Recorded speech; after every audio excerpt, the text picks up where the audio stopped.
Hey. How's everyone doing? I hope everyone's having a great Friday afternoon.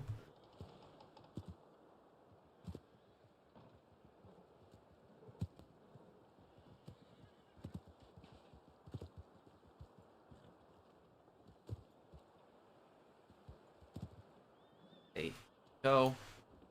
Hello, Suspect 13. Twitter 2.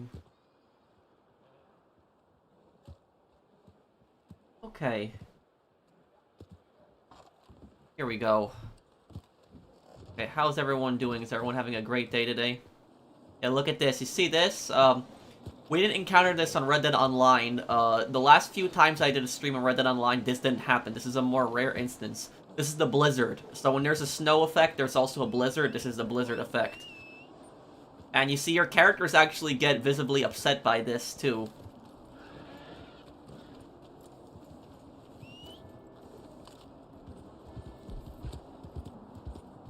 What? It happened again, Zero? My god, some people are just so horrible. Why would they do something like that? Be here.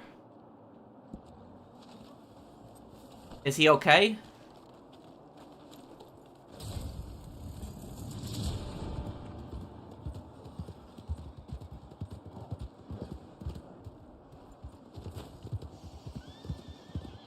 I think this code is okay, though, London. How's it going, Pro? I've had a great Christmas compared to previous years, and I've been, riding high in online classes even if my new, university is brutal. Oh, that's good, Mr. Waifu. I'm glad that you, I'm glad that you're doing good in your online classes.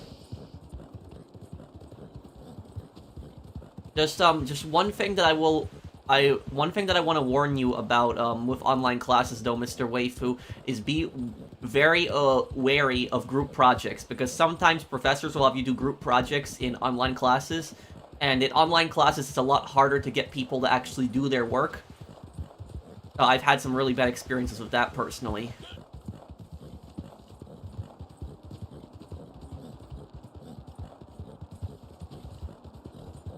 How come you don't Q&A live streams like before? Well, what do you mean? Like, when I play games, I reply to the vast majority of comments. I try to. I'm replying to your comment. So you can ask me anything that you want, and I'll answer it. When am I gonna do a Manhunt walkthrough? That will be in January. The Pangarino lore video is coming together really well, guys. He only replies to paid-off comments? No, I reply to as many comments as I can. I'm replying to yours.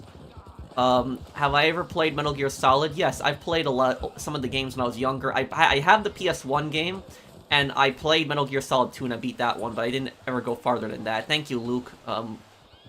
Thank you for this, super chat. And, you know what Metal Gear Solid game I also have?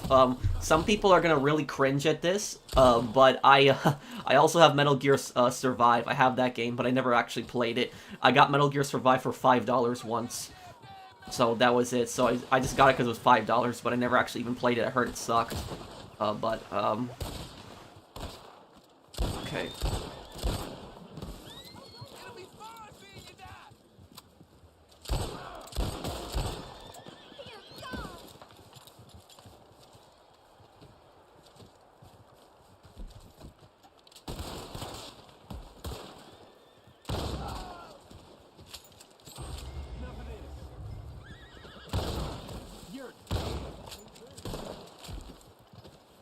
There's the targets.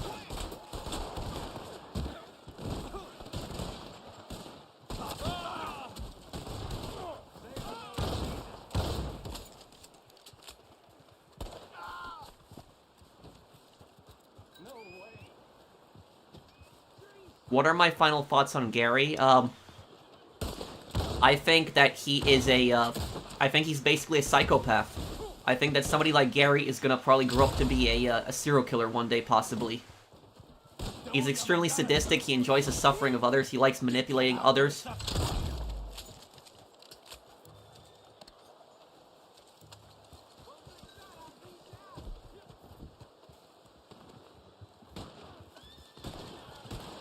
Bully lore video? Oh, who is this? Oh. Okay, this was a civilian. Thank you, Ross, for sponsoring my channel. Thank you, man.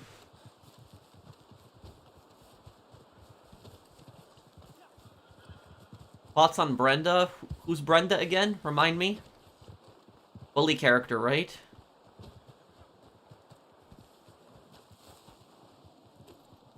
When is my Call of Duty Modern Warfare 3 review coming out? That will be coming out right after the Pegorino lore video. So, the Pegorino lore video is going to be coming out first, and then we're going to do the Modern Warfare 3 lore video.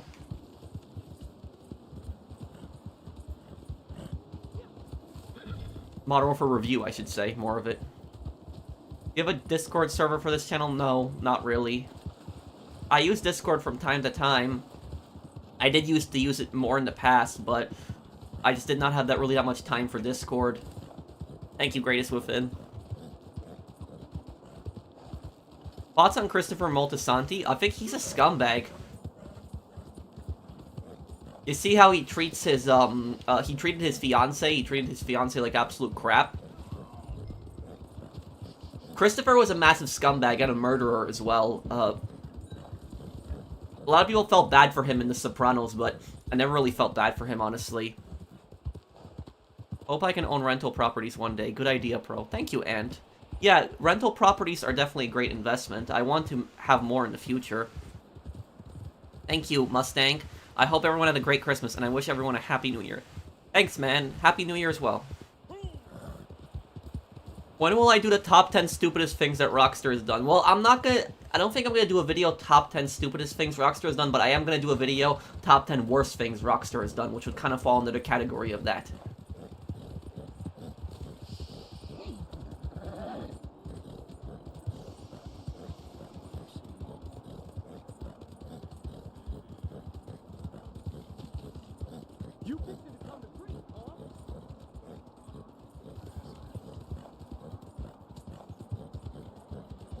Have you played all Rockstar created games? No, I haven't. Bully, Manhunt, Warriors. I haven't played those.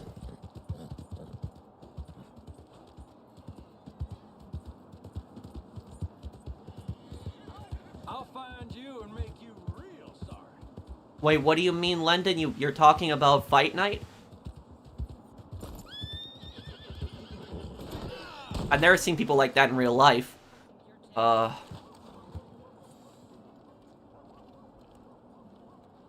Did I consider covering the completionist charity fraud? I never made a video on that. I didn't know much about that channel. It's only from what I heard about other people. But from what I've heard of other people, I've seen videos of people that talked about it, that had gotten information on that charity. The guy had pulled basically a massive fraud on it. I'll find you and make you Please play Rockstar Games Table Tennis Pro, please. We could do that as a joke. We could do that as a joke one day.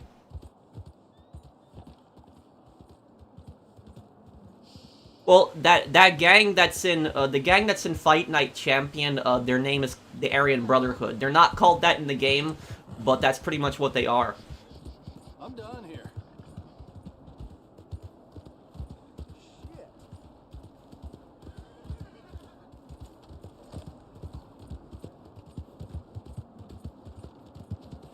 Hope you're doing good, Pro. What would you choose? World War II, Okinawa, Korean War, Battle of Chosin Reservoir, or Vietnam War, Battle of La Drang? Probably, I don't know. I don't know which one to choose on that one. You got harassed at Walmart over a parking space? What happened? Hey, Pro, what you doing for New Year's Eve? Are you gonna have wine? Oh, thank you, Zombie Fanatic. Usually I have a glass of wine on Christmas Eve. I mean, New Year's Eve, what am I saying? But, yeah, I don't know what I'm really gonna do on New Year's Eve.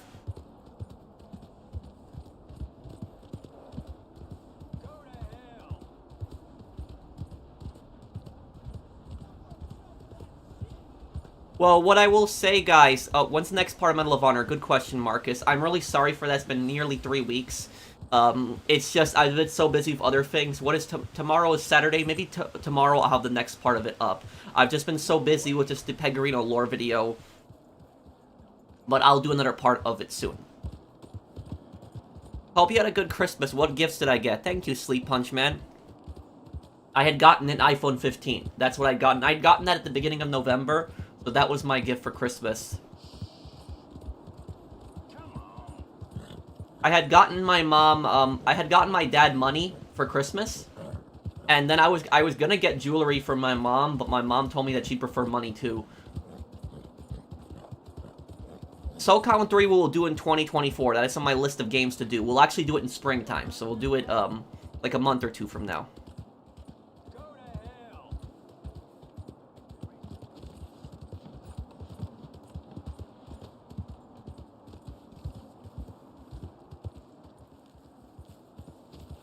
When there's 2 minutes left, deliver the target. What I was gonna say about it is, a lot of people don't know this about the Pacific, in World War II, but out of all the enemies that the US has ever fought in its history, ever, like all the armies, all the countries the US has ever fought in its history, I would have to say that Imperial Japan is probably the toughest enemy the US has ever fought in its history. I do believe that. I believe that Imperial Japan was tougher than Germany in World War I and in World War II. I think that Imperial Japan was the toughest enemy the US has ever fought in its history. I think that the only time the US has fought a more equally tough enemy would probably be during the Revolutionary War when they fought against Britain, which was the most powerful empire in the world.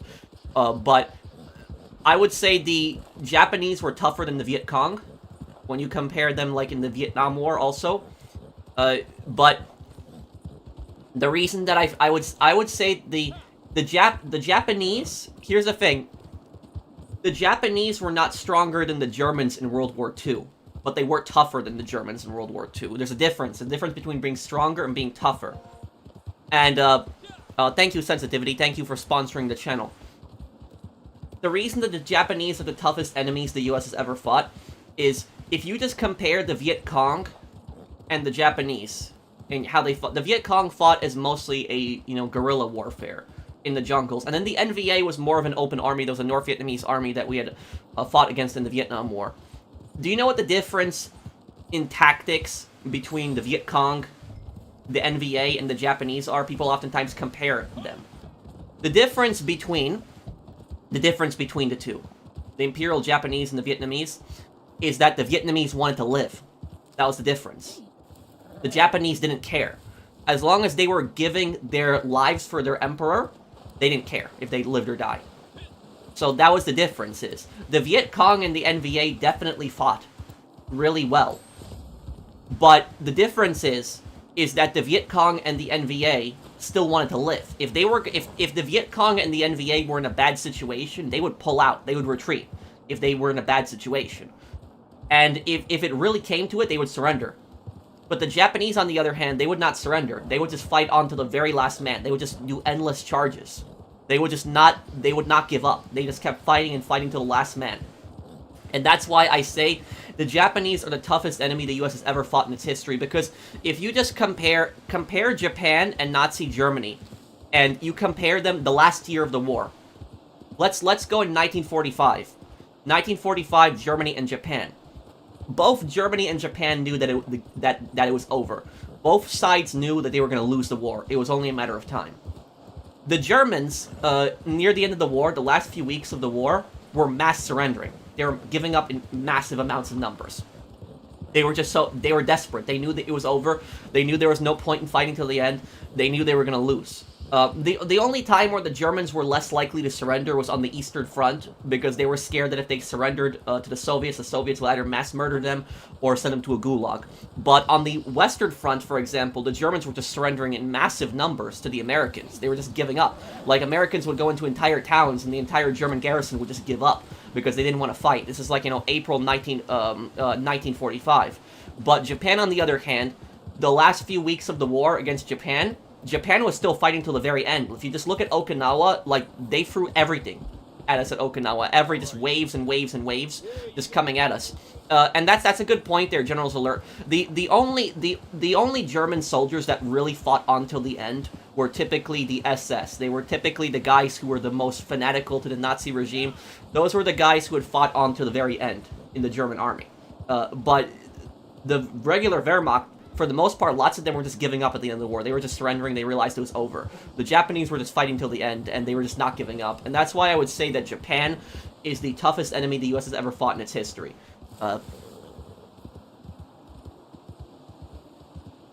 U.S. lost in Vietnam and North Korea. The U.S. did not lose in the Korean War. They didn't. The U.S. accomplished its goal in the Korean War. Its goal in the Korean War was to defend South Korea, which is what it accomplished. The U.S. did the U.S. fail in its invasion of North Korea? Sure. But the U.S. accomplished its goal in stopping the North Korean assault on South Korea. So the U.S. won, I would say, in the Korean War. Vietnam War, yeah, I would call that a defeat. But the Korean War, the U.S. did not lose in the Korean War.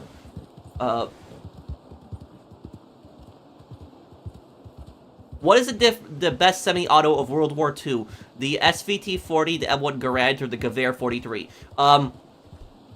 What I'll tell you is that get the Gewehr 43 out of there. The Gewehr 43 is, you know, the worst semi-auto.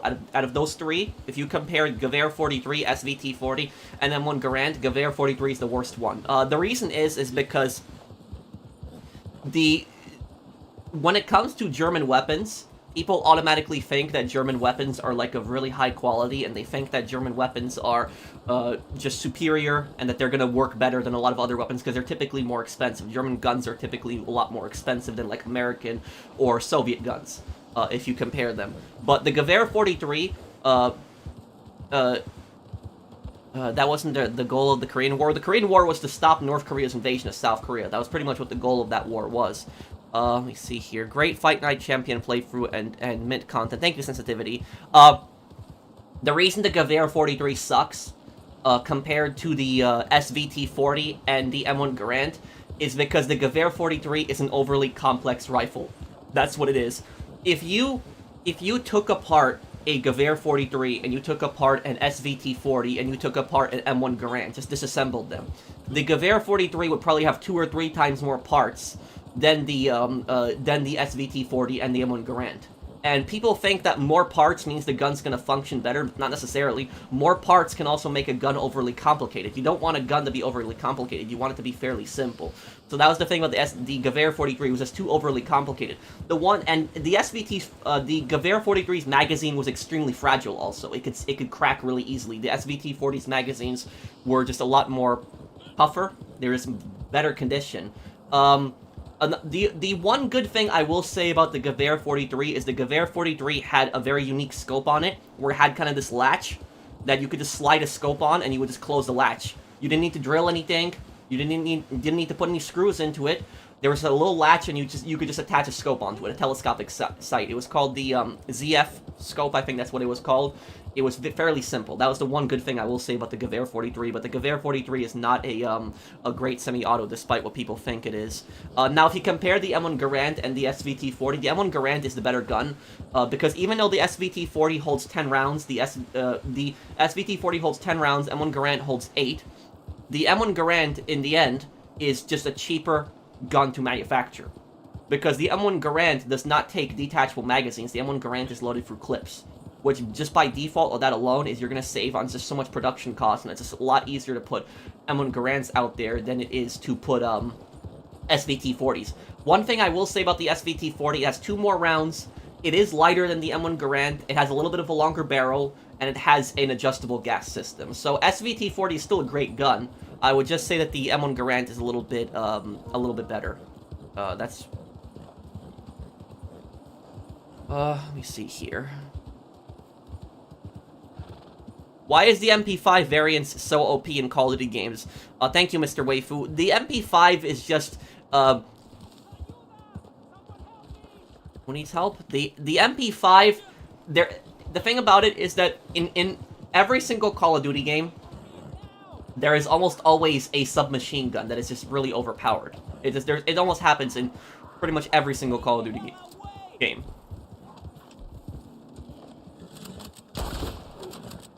What the? I hit it with an explosive round and it's still alive?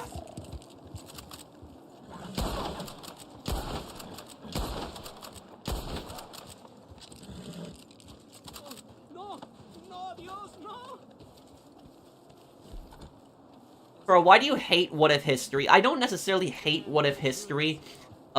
But the reason I don't typically like what if history is because there are just so many factors that you have to put in if you would talk about what if history. There's just so many factors. And the I'm trying to remember. Damn. The guy, there's a history YouTube channel that I've watched a bunch of videos from. I can't even remember the guy's name right now. But he does a lot of shorts. But basically, he did one short, like, could, you know, the Allies have won World War II if the US had not gotten involved? And he said that that's an overly complicated question because if do you mean, like, that the US would not help militarily at all in the conflict, or do you mean that the US would not provide any kind of aid? Because, for example, a lot of people think that the Soviet Union mainly defeated Germany. A lot of people think that. But what people don't know is that the U.S. Had sent so much aid to the Soviet Union. The U.S. had sent, you know, thousands of rifles, you know, guns, tanks, jeeps, you know, medical supplies, food to the Soviet Union. But, like, when the Soviet Union had gotten invaded, the U.S. had provided them with so much aid, which helped. Even Stalin himself admitted that without that aid, that they could not have defeated Germany. And then a few years later, when the Cold War started, Stalin said, "Oh, I never said that," when he did actually say that. So people don't know that. Is you know, people like that's one thing that I really hate when people say that, when they say, like, oh, you know, the Soviet Union won World War II all on its own. No, that's not true. You know, it was team effort. You know, all sides had to work together, and also do you know one thing that really pisses me off also is when people say that Russia won World War II, because it's not Russia, it was the Soviet Union. And you're probably wondering, what is the difference? The difference is that Russia is just the country of Russia. Russia was part of the Soviet Union. The Soviet Union had so many other countries to it: Ukraine, Belarus, Estonia, Latvia, Lithuania, Tajikistan, Uzbekistan, Kazakhstan, you know, Armenia, Azerbaijan. You just go down the list. There is just so many nationalities that had fought in the Soviet army. And if you just had Russia alone, and you didn't have all those extra, you know, nationalities helping, I don't think that they would have been as successful as they were. So that's the problem, is that when people claim that it's just Russia did it all on its own, no, it's not true.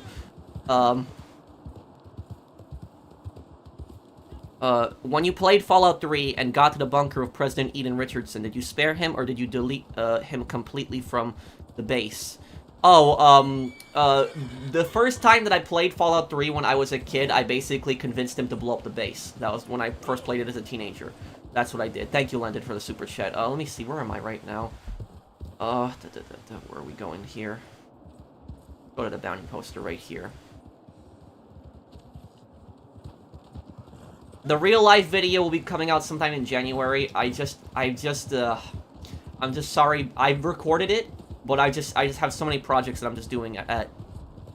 And yes, Lendon. Best medium, Sherman, Panzer IV, Cromwell, or T-34? Honestly speaking, General's Alert, I cannot answer that question. Thank you for the super chat, because I don't know really that much about tanks. Tanks, I'll be honest, I don't know much about. I don't even know that much about planes. I know when it comes to World War II rifles, I can talk a lot about World War II rifles. I do know a decent about that. But when it comes to this tanks, I just don't know about that. The one thing that I will say that I do know about the tanks, I don't know really anything about the Panzer IV and the Cromwell. I don't know much about them. The one thing I will say about the T-34 is the T-34, arguably, most people argue that it is the best tank of World War II, and not that it was superior in quality to the other tanks, or that it fired and functioned better, but it was because the fact that it was simple and it was easy to design, because the Russians had produced, you know, Soviets, I should say, had produced basically thousands of those T-34 tanks, thousands. And because of that, they were greatly able to outnumber the Axis who were invading them. When it comes to the Shermans, the American manufacturing was able to easily, you know, mass-produce a ton of them. But the Sherman, most Shermans had an escape hatch underneath the tank, which you also see in Fury.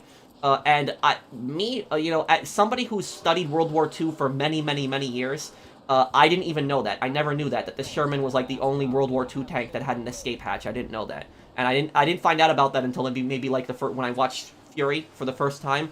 That was maybe like the one time I did find out about that, because I actually did not know that the Shermans had an escape hatch.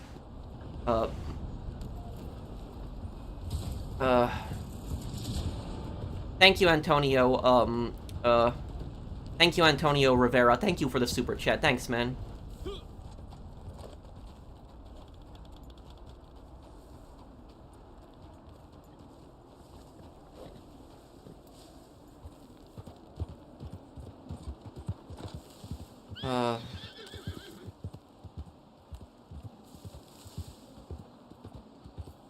Bro, after drinking wine, I fear that I may get addicted.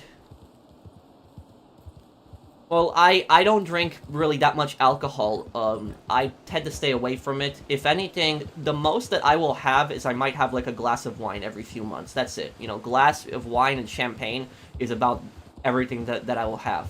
I don't touch beer, vodka, liquor, you know, tequila, all that stuff. I don't drink that stuff. I don't touch that stuff at all. Even if people offer it to me, I refuse. You know, people offer me beers all the time. I don't drink. So I just don't touch it personally. You know, I doubt that you're gonna get addicted to wine. If anything, you know, most of the time when you hear people addicted to drinking, it's either, you know, beer, you know, vodka, beer, vodka, or liquor. I don't really hear that many times people getting addicted to wine. I'm not saying it doesn't happen, but yeah, and wine's not gonna get you as drunk as easily as some of those other alcohols too. I mean, it depends on the wine, but it's Thank you, Zombie Fanatic. I know you don't like to talk religious stuff, but do you believe the story of Noah and the flood could have happened? Yeah, I'm not really gonna, you know, I'm not really gonna talk religion, though, U20. The only thing I'm gonna really say about that is that I see myself as an agnostic, and I see all possibilities, basically. So I see the possibility of every religion being true. So, you know, I've always looked into that, and I've always wondered, you know, which religion might be true or might not, but I don't, you know, I never say that I know for certain. So, you know, people tell me, do you believe in God? I say I don't know. That's basically my response all the time.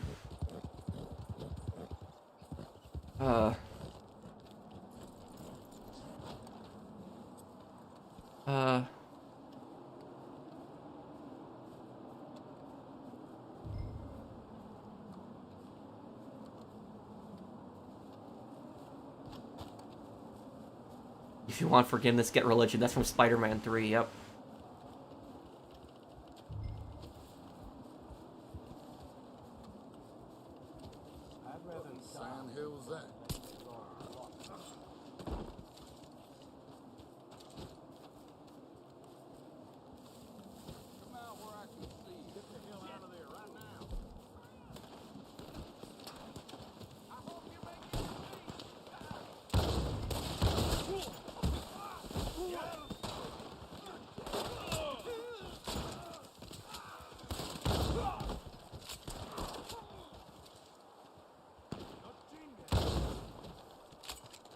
Getting much better with free aim.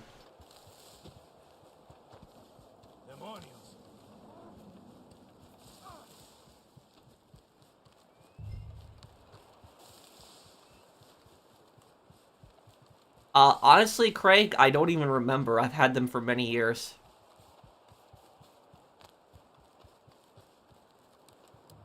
Bro, which World War II enemy treated POWs worse, the Germans or the Japanese? How are POWs treated in each of the enemies? Okay, about this. This is what people don't know, is that people think, for example, that the Japanese were more brutal than the Germans when it comes to treating prisoners of war, but it really depends on what faction of that army captures you. And it depends specifically what front that you are in. Because what I will say about this is that if you get captured by the Imperial Japanese Army, your chances of survival are probably less than the Imperial Navy. The Imperial Navy, if they, you know, if the Imperial Japanese Navy blows up your ship, you're on an American ship and they blow up your ship and they find you stranded at shore, I'm not saying they're not going to kill you, but chances are you're probably going to have a better chance of surviving under the Imperial Japanese Navy than you would under the Imperial Japanese Army. The Imperial Japanese Army was just much more brutal to their prisoners, but the Imperial Japanese Navy also did some horrible things. Now, when it comes to the Germans, if you get captured by the SS, you know, your chances of survival are much less than if you get captured by the Wehrmacht. And it also depends on what front that you're on. Because, for example, American prisoners of war were treated way better than Soviet prisoners of war. If you were a Soviet prisoner of war, you had a very low chance of survival in German captivity. You didn't not have a good chance of survival. And oftentimes, Soviet prisoners of war were also oftentimes sent to concentration camps as well. Same thing with Polish prisoners of war. So if you were on the Eastern Front and you got captured by the Germans, you had a much less higher chance of survival than if you were on the Western Front and you had gotten captured by the Germans. When it came to the Allies, if you were like a pilot, you would be sent to one of the Stalag prisoner of war camps, which those are shown in, if anybody has ever watched The Great Escape shows The Great Escape, the 1960s movie Steve McQueen, is a pretty accurate depiction of what a Stalag, camp was like for pilots. That was a pretty good example of that.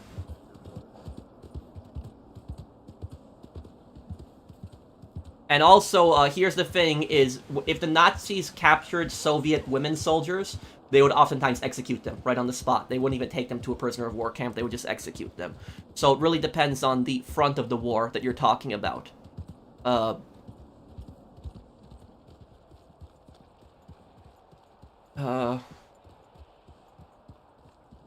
I want to have wine casually at home. Any advice? Well, look.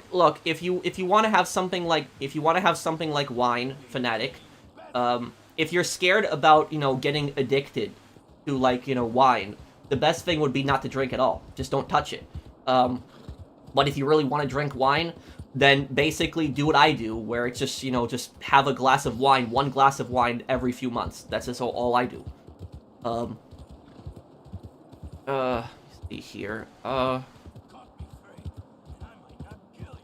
Thank you, Antonio, for the super chat. Thanks, man. Thank you, man. Largest super chat on the stream from Antonio. Thanks, Antonio. Why does Ed and Eddie seem to remind me of Sid the Sloth from Ice Age? I guess because they're both lazy. Maybe that's the reason. Thank you, Bunny. Yes, Unit 731 was the most brutal Japanese unit of the war. They were Japanese chemical and biological weapons division. Every prisoner of war that was captured by Unit 731 died. Every single one. What happened to Western POWs who were Jewish? They were killed. They were sent to a concentration camp or they were killed on the spot. That happened in Call of Duty World War II. If you play Call of Duty World War II, he's Zussman. He was a Jewish American. He had gotten captured by the Nazis and he got sent to a concentration camp.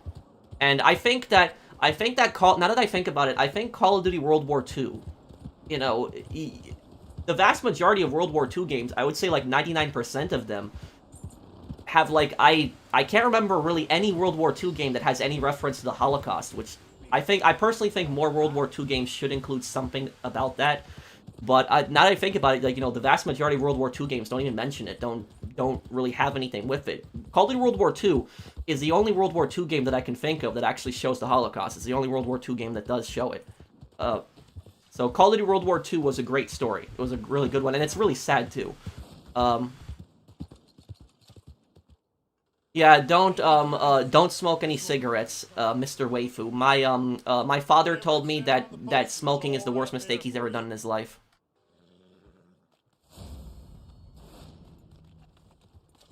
I saw some tanky claim that South Korea was an American occupation zone and North Korea was the true Korea. Tankies are delusional. I don't know what a tanky is, Tricky Mario. But what I will say to you is I had an incident like that basically happen. It happened like a couple years ago. I don't remember what game I was streaming. I think it was probably GTA. But a couple years ago, I was actually doing a live stream. And when I was doing a live stream, there was some guy that came into the live stream and he just asked me what I thought about North Korea and what I thought about people from North Korea. And basically what I said in that is I said I have nothing against people from North Korea, but I think that government is basically a piece of crap who abuses, murders its people, steals from its people, and starves its people. And what ended up happening is apparently I triggered somebody during that because there was another guy who he came into the chat and I don't think he was trolling because he was really getting into an argument with me, but he basically starts spamming like the chat, and he starts saying he's like you have no right to criticize North Korea because your country, the United States, is like an imperialist country who steals from countries, and you're like a capitalist and all this other blah blah blah stuff. And then he starts saying don't call it North Korea because that's a disrespectful name, call it the Democratic People's Republic of Korea and stuff like that. And then the guy starts going in the chat and he starts saying that that the North Korean government provides their people with free healthcare and free housing, and that your American government doesn't do that and lets people die without healthcare on the streets. And I was like, oh my god. So like apparently I had triggered somebody, and so there was this guy who was coming into my chat and was just like spreading around North Korean propaganda, some kind of communist, I'm pretty sure, but he was just like spreading around all this garbage North Korean propaganda and stuff like that. And I don't remember exactly everything I said to him because it was an argument that went on for a few minutes, but basically what I said to him is I said this is, if North Korea is such a great country, it's such an amazing country, then why can't I talk to somebody from North Korea? Why can't I go on Skype and find people from North Korea? Why can't I talk to people from North Korea online? Like, why can't I talk to people? Like, if I wanted to, why can't I talk to somebody from North Korea, and they could pull out their smartphone, they could show me, what their country looks like, stuff like that. Why am I unable to talk to anybody from North Korea? It's because the North Korean government, first of all, people in North Korea, most of them don't have anything like a smartphone. And the second thing is because the North Korean government basically does not allow internet access and forbids any contact with outside of North Korea. So that's all I'll say about it, is that if North Korea is such a great country, then why can't I talk to people from North Korea? And thank you, Mario, for the super chat.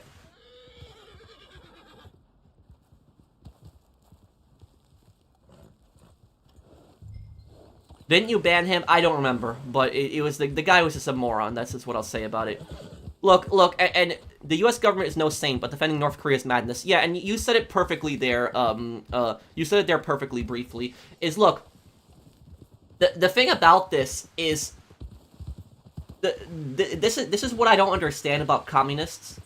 Is communists constantly, they act like the United States is like literally the most evil country that ever existed on this planet. And the thing about this is, if you criticize any communist country, like communists always do the exact same thing. They're like, well, what about when America attacked Iraq and all this other stuff, and they start talking about that, blah, blah, blah. Well, first of all, I would say that the conversation is not about the Iraq war. The conversation is about talking about the horrible things these communist countries do. But if you want to go there, I will tell you that most Americans did not agree with the Iraq war, neither do I. I think the Iraq war was stupid. And so basically what they will do is they will constantly bring up something else. They'll constantly, well, what about when America does this? Or what about when America does that? That's what they'll constantly bring up. It's whataboutism. It's when you criticize any communist country, they will constantly bring up something irrelevant just to find to attack America on. It was just some random thing that they'll find just to start talking badly about America. So America's not a perfect country. Our government has done stupid things. I mean, during the Cold War, our government, overthrew a lot of countries. There was a lot of coups that our government did. Our government supported a lot of really bad dictators. We did. The CIA was responsible for that. I don't deny any of that stuff. But the thing is to say that North Korea is a better place than the United States, you would either have to be high or a complete idiot. See here. Have you heard of the 1995 tank rampage in San Diego? Thank goodness the guy didn't have access. Well, I know about that. It was a National Guard depot, and the guy had stole the tank. The tank did not have any ammunition in it. The Republic of Panau is a free country. Panau. Isn't that the place in, Just Cause 2? Smoke briskets, not cigarettes. Wait, what, Manix? Thank you for sponsoring my channel. Thank you, man. Do you think they will ever make another Saints Row game? No. They're not going to. GR4D. They're not going to. I can't imagine it.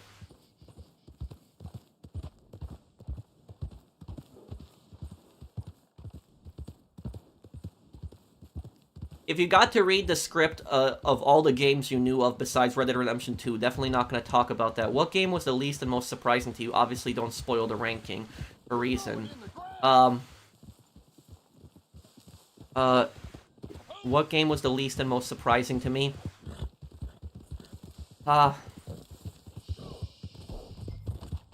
Thank you for the super chat, Blinded Eagle.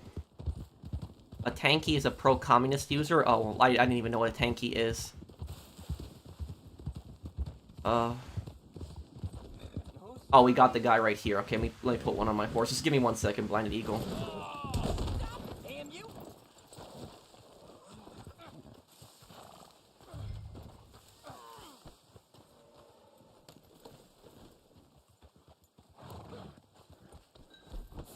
Let me see here. I'll answer in just 1 second, guys. Hang on. Well, I will go into the script again in a little bit, Blinded Eagle. I just apologize because I just been busy with just so many things, but when I get the chance, we'll talk in a party and we'll go over and I will help you out your video. I'm just cannot remember every single game that's in there at the top of my head right now. I do apologize for that. But I've just been so busy with just so many things, and that Pegarino lore video might get pushed into January. I hope not. GTA 6 playable character is from Little Haiti. Wait, which character? Thank you, Snoopy, for the super chat. Mangy bastard!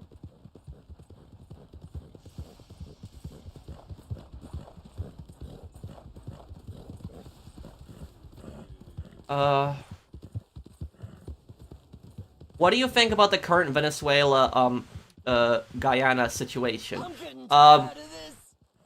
What I will say about that is I doubt that Venezuela is going to attack Guyana. I doubt it. I'm not saying it's not going to happen, These folks a handful. but I doubt it. The reason is because Venezuela is falling apart. Venezuela can't even feed its own people. And the country is going to invade another country. And here's the thing. If Venezuela was to invade Guyana, do you know what would happen if Venezuela invaded Guyana? All the other South American countries would basically start throwing all their money at Guyana and giving them all the best military equipment ever. And Venezuelan army would just get absolutely destroyed. So that's basically what I think would happen. I don't think that Venezuela is going to invade Guyana. I think it's just empty threats. What I think Venezuela is trying to do is I think they're just basically trying to get Guyana to give in to their demands. I think it's empty threats. I don't think Venezuela has a military capability to really do anything. Like I said, they can't even feed their own people. And if they get into a war and they get sanctioned, there's going to be a revolution in Venezuela, and the Venezuelan government is going to get toppled. The only reason the Venezuelan government is managing to survive as long as it is because both Russia and China are supporting it. But that's I highly doubt that Venezuela would actually attack Guyana. I don't think they would. Do you know Yonomi Park? She's from North Korea. Yes, I know her. I don't know her personally, but I've seen her videos.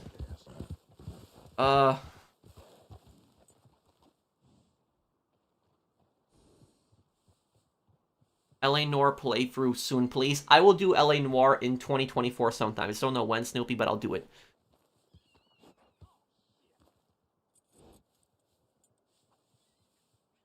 Yes, I did hear about that, Phoenix.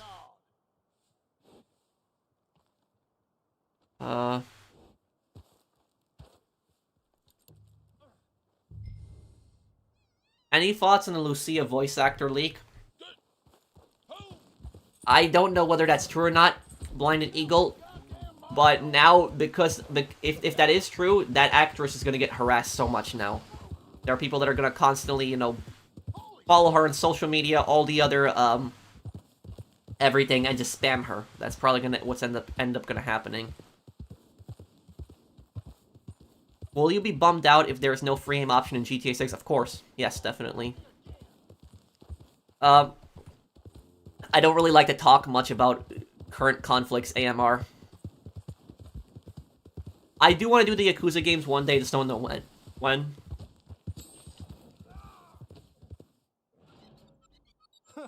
Sorry looking sack of turds now, ain't they? Done deal.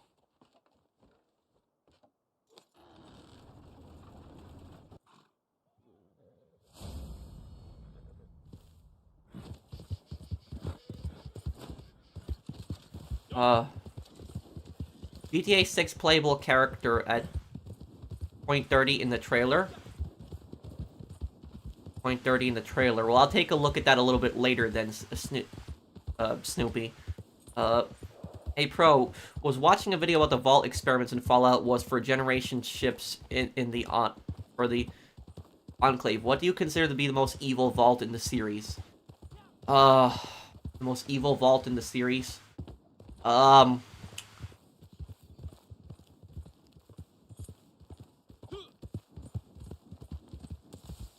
I would have to say the most evil vault in the series is probably,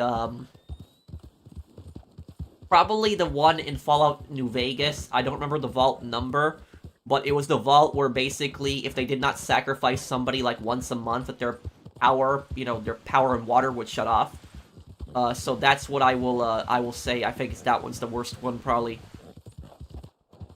Thank you, Mr. Nowhere.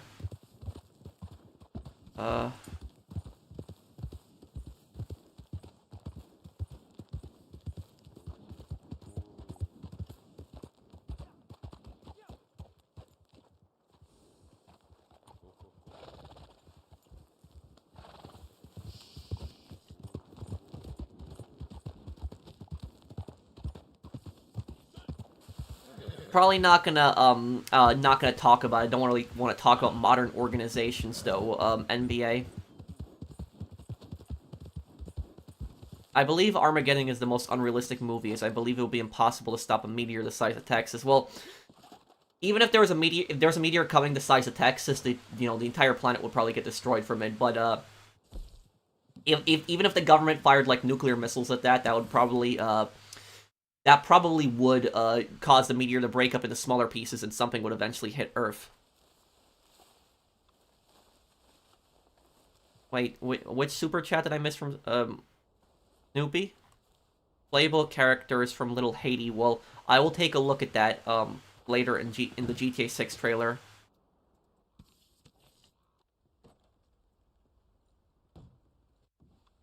How are you?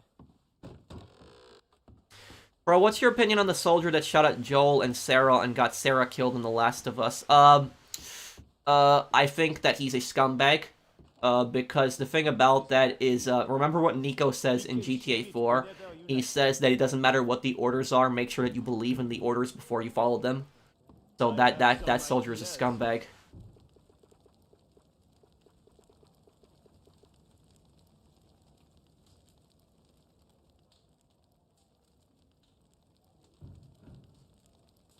Not really gonna talk, religion, Jafar. Do I feel sorry for Nico? In a way, yeah. It doesn't matter about doing your job. That's not it. It's about that he chose to do that.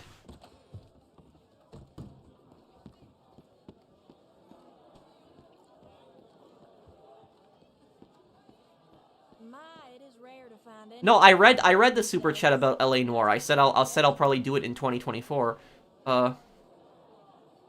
Have I ever encountered something paranormal? No, I don't think so. I have had dreams about ghosts, but I don't mean who hasn't, really. But I don't think I've seen anything really paranormal. The guy with the dreads in the trailer at .30, 100%. I think I know who you're talking about. The guy with the glasses, right? I think I know who you're talking about.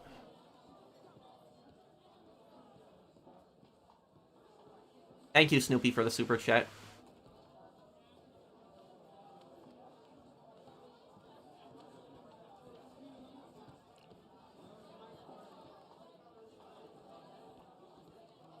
Well, I don't think I'm really gonna talk about, like, the current issues, because that gets extremely political, and I want to stay away from that, bad gamer. What do I think about Leo Galante? I don't think that Galante is a bad guy. Like, the thing is, Vito, like, hates him in Mafia 3, but I don't think that he's really a bad guy, because Leo kept his word to Vito. He did. He didn't screw Vito over, he kept his word. It was Vito and Joe's stupid, nonsense that caused most of the problems in Mafia 2.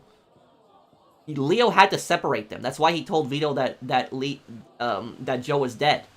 because he knew that if Joe and Vito were together, more problems would happen.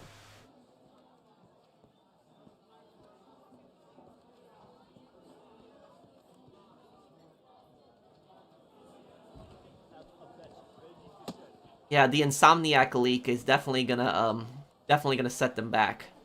Thank you, Blinded Eagle. What's your thoughts, opinion on Jerry, Abby's father, and Marlene? I think that Jason tried to steal from dude in the little Haiti hood.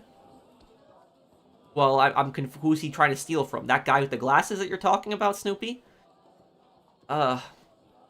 Here. I haven't played Fallout 76 in some time. I want to get back into it. Atlantic City came out, which I've been to Atlantic City before. I want to play it. Is the Mafia in Fallout 76 in Atlantic City? Because the Mafia did have a presence in Atlantic City. They had a presence with the casinos.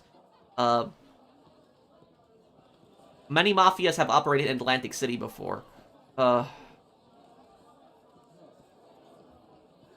Here. No, it's actually not from Leon the Professional.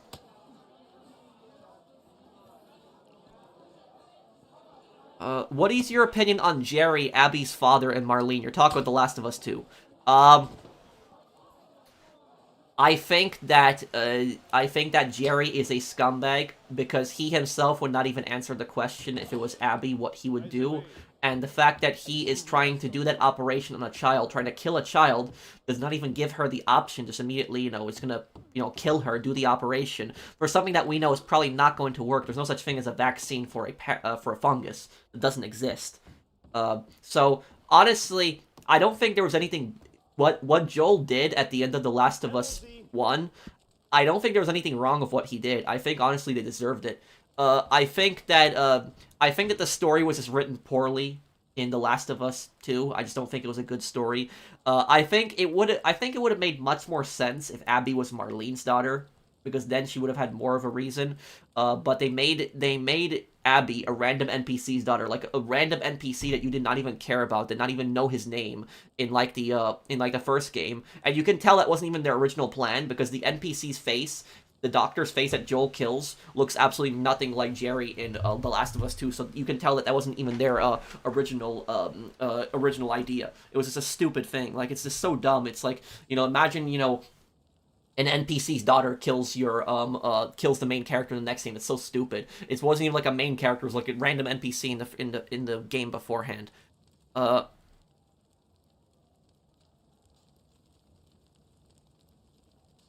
Yes, I'll play LA Noire in 2024. You know that your recipe. The forced labor colonies back in the Tsarist days are referred to as Kartoga. Yeah, but that's the thing that people don't know, is they don't know that it was actually the Tsar who actually built the first gulags, which gulags and Kartogas were pretty much the same thing. The only difference is gulag was a Soviet term.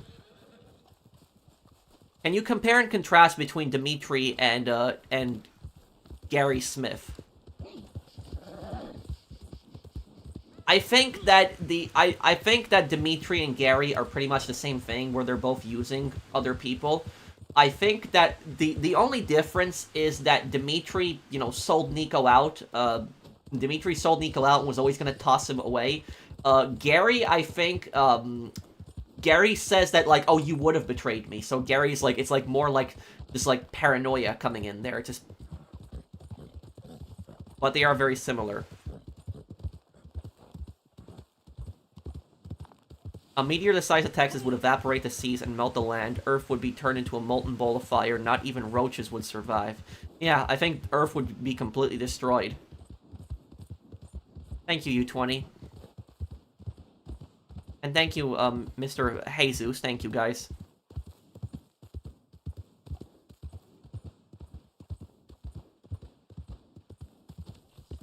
Thoughts on war movies? Do you find them enjoyable or triggering? It depends on the movie. It really does. Thank you, Trav. Favorite GTA? GTA 4. I just like the New York setting and the dark criminal underworld vibe of the game. Yes, I will. I will do my 100% GTA 5 stream in the future too.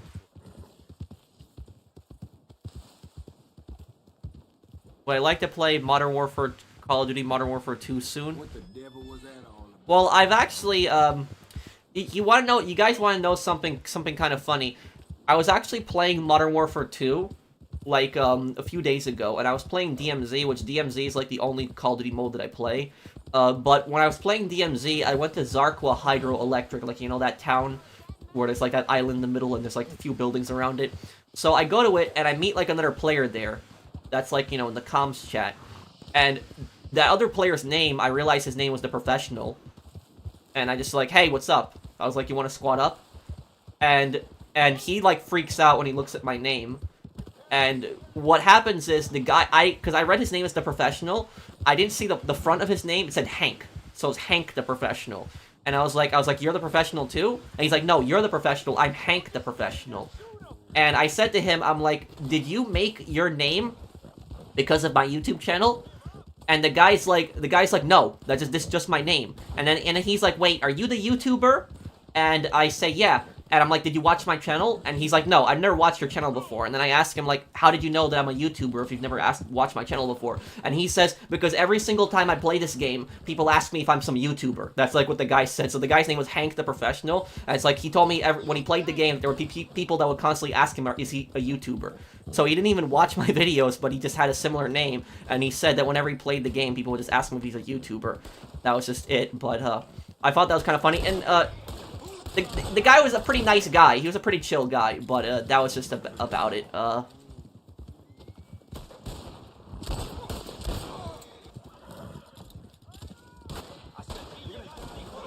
do I do a playthrough of my face being featured? Oh, I do. I use NVIDIA Broadcast.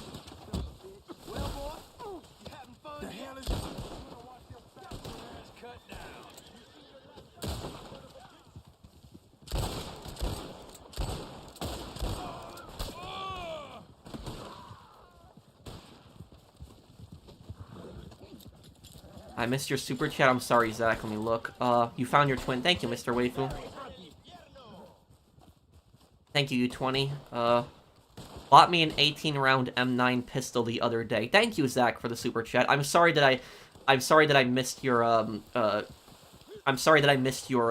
your super chat. But the M9, I know that's the M9 Beretta, the Italian handgun, right? That was the standard issue of the U.S. Army, I know, for some time. I don't know if the U.S. Army still uses it, but I know they've used the M9 for some time. But you know the thing about the M9, what surprised me about that handgun is that it's so big. It's actually a pretty big handgun.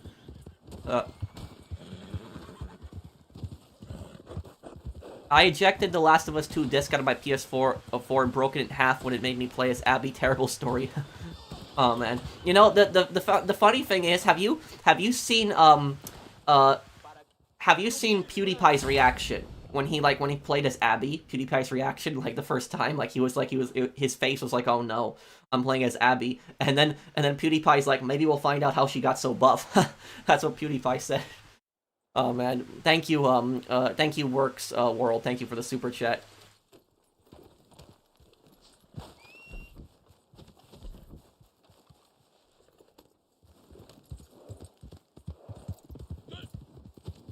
Thoughts on the trend on people on TikTok sympathizing Osama bin Laden? People on TikTok are idiots. People on TikTok do really stupid things constantly. You know, there are just so many dumb trends that go on TikTok. It's just such a toxic platform. I used to think Twitter was the most toxic form of social media, but then I realized it was TikTok.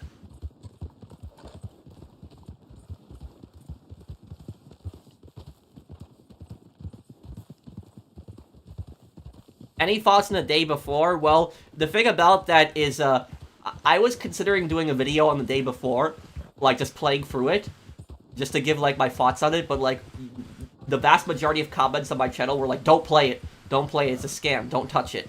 Like, it was people just saying, don't do it, don't do it.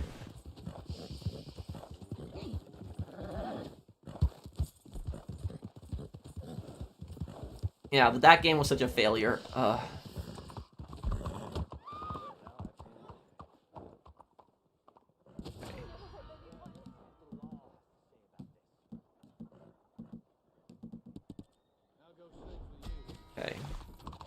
Thank you, Lucius, for the, thank you for the super chat.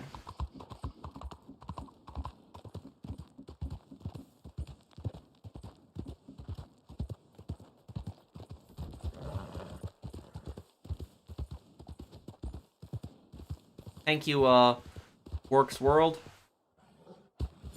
Thank you, Bira7G. Hey, Pro, love your content and unique cosplays. Keep up the great work.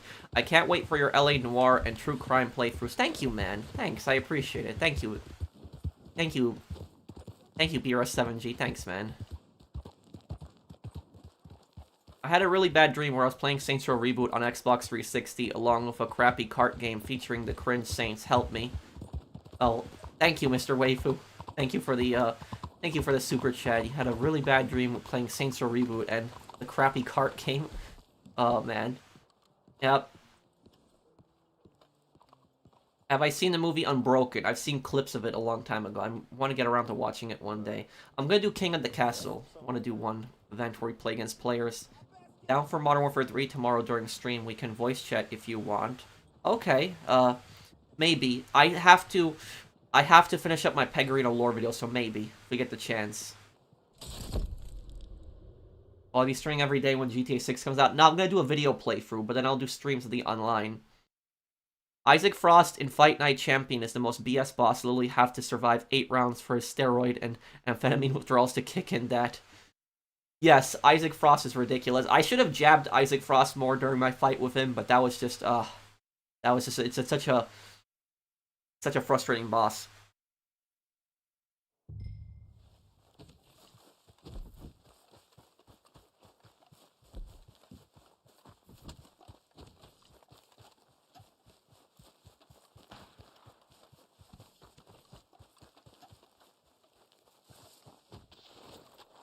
Hey, no, East Wolf, thank you for the super chat.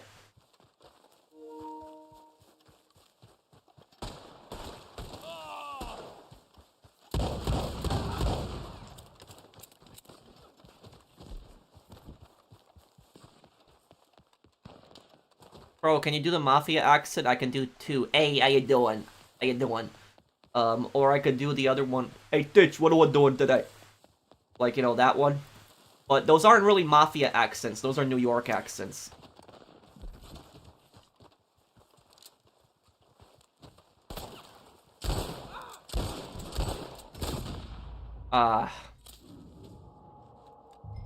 Could I pay you for one-on-one therapy someday, Pro? I'm having serious problems with my family members who work at the mental health facility.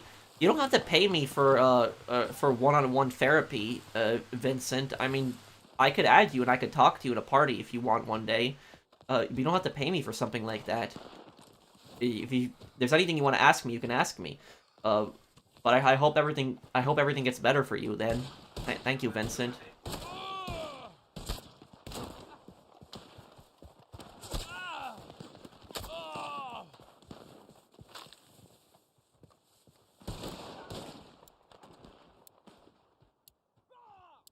Wait, what, chefs? I'm not ignoring you, chefs. There's just a lot of people that are just posting.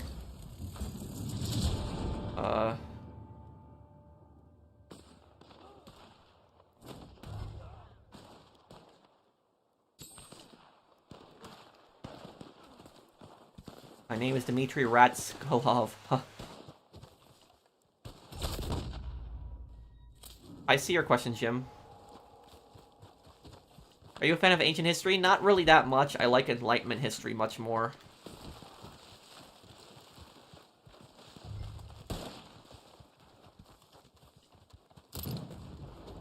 Where is it? It's over there. We spawned far.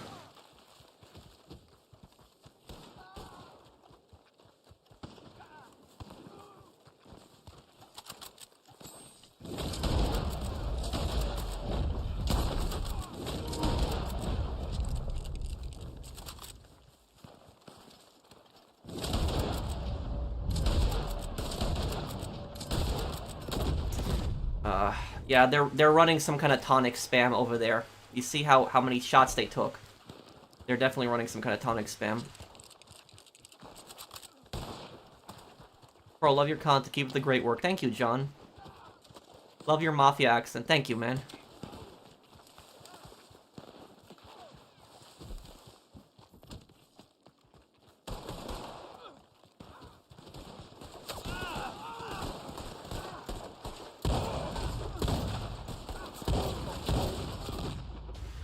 Damn. Lancaster. I'm getting over there.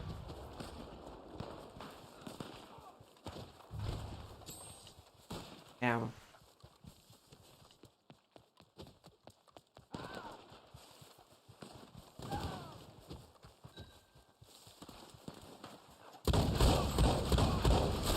What the?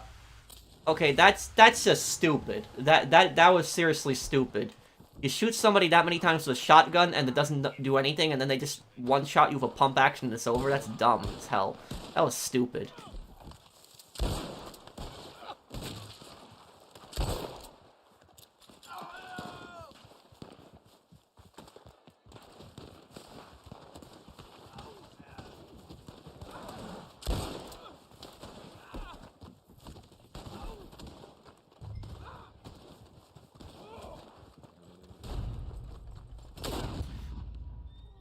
Oh my god, yeah, this is what I hate so much about the shotguns sometimes in this game. When crap like that happens, you see?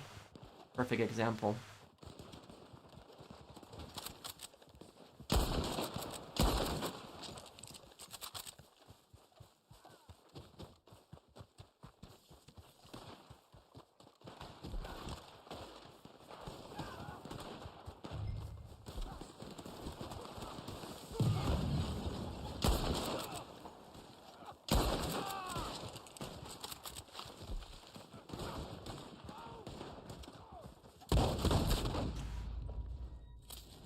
And damn.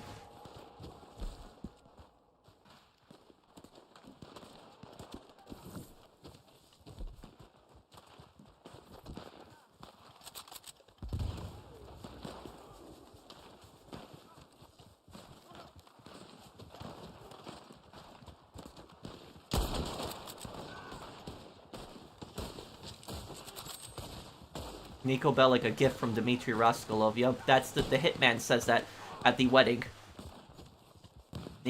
Dimitri's hitman says that, I remember that too.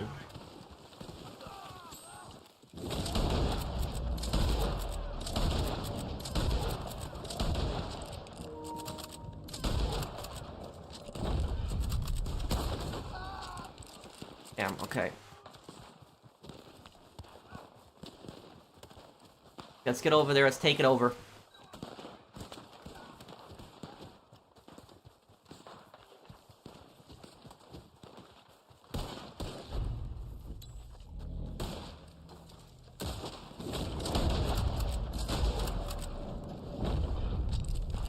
Okay. Oh my god, this is why I hate Lancaster spam so much, you see this crap? Shoot somebody multiple times in the chest and it does nothing, and then they just pull out Lancaster, immediate headshot, oh, you're dead. Ugh.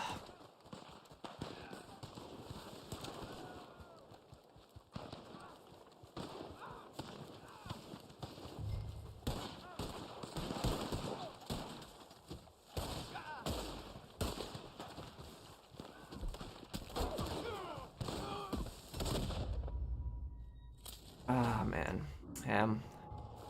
Can't even get near it.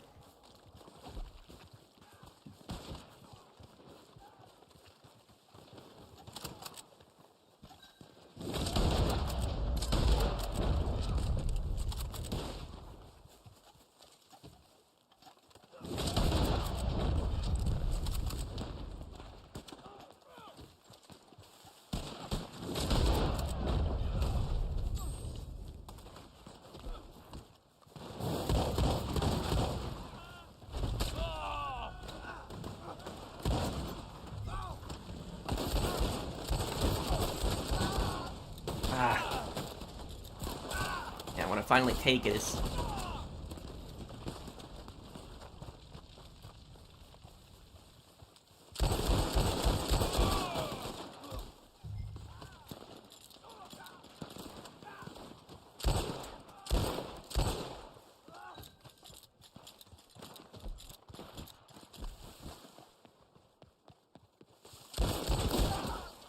Oh, did I have explosive? Okay, I did in one of them. Ah, man, Lancaster probably. No bolt action.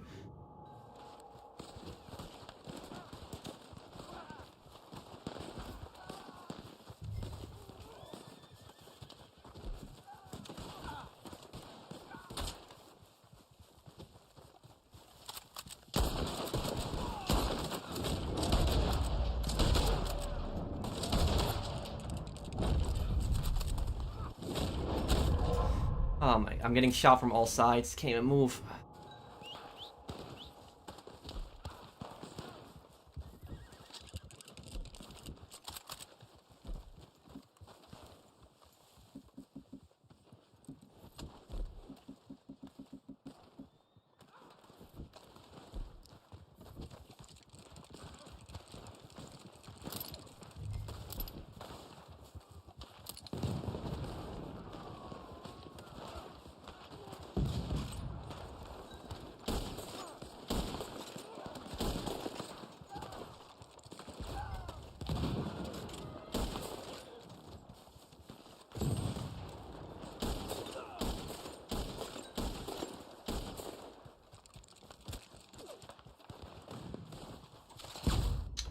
What?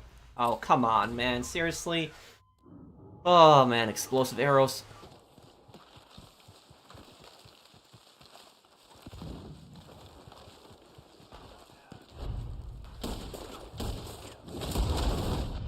What? What? I don't even know what that was at that point there.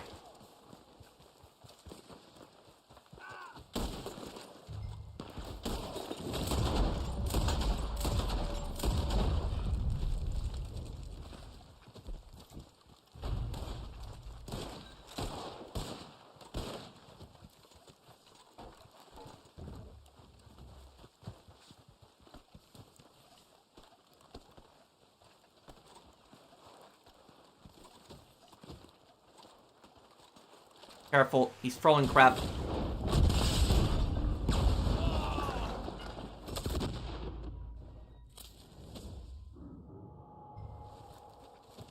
Yeah, PvP isn't the greatest. This is still better than GTA Online, though. I'll read the chat in just one moment, guys. I'm just finishing up the match here.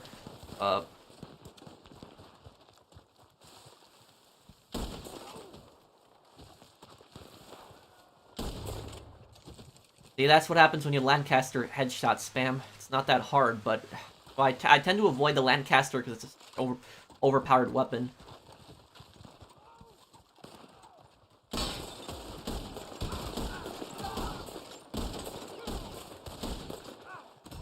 Ah, damn. Almost got him there.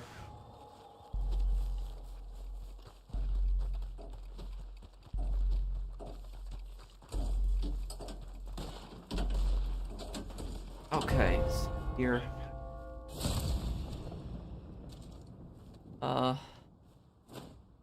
If Ned Luke really got swatted again, well, what's it gonna take for people to appreciate this guy?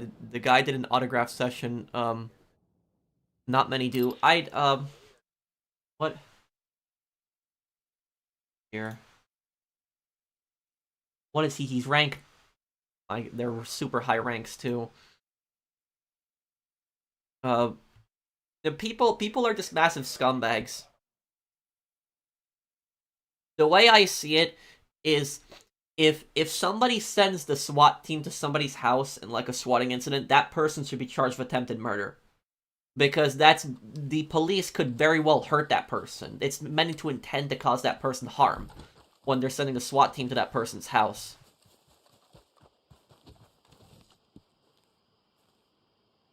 Thank you, Mario, for the super chat. And thank you, Aussie Guy. Thank you for sponsoring my channel. Thank you, Lundo. And thank you, Blinded Eagle. Thank you, John G. Thanks, man. I'm glad you enjoy my content. Thank you, guys.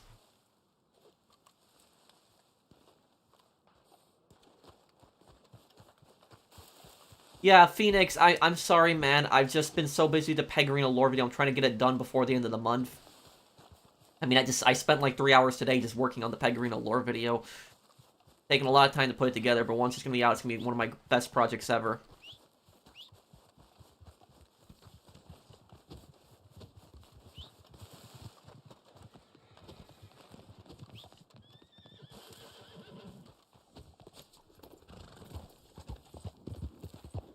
Well, modern secularism comes from the Renaissance, NBA.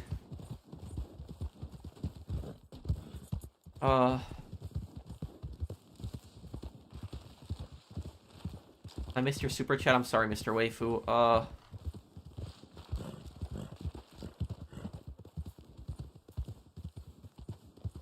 Okay, hold on. I'm gonna need to, I need to pull up on my YouTube, page. I don't see it on here.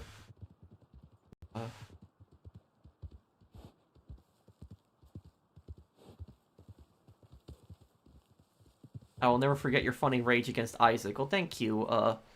Thank you, Mr. Waifu, and thank you, East Wolf.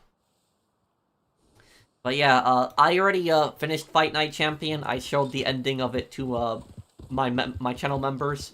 But what I will say is I raged on the Isaac Frost battle in Fight Night Champion. I think that Soap's death really sucked. I think it was. I think it was much better in Modern Warfare 3 in 2011. Bro, does that guy go to the gym still? Which guy? Are you talking about the guy who was being really annoying at the gym? That guy? The guy who would, you know, intentionally screw over the machine where you couldn't unlock it? That who you're talking about? Bully is the best solo Rockstar game to never get a sequel? Yeah, I guess so. Yeah. LA Noire didn't get a sequel, too.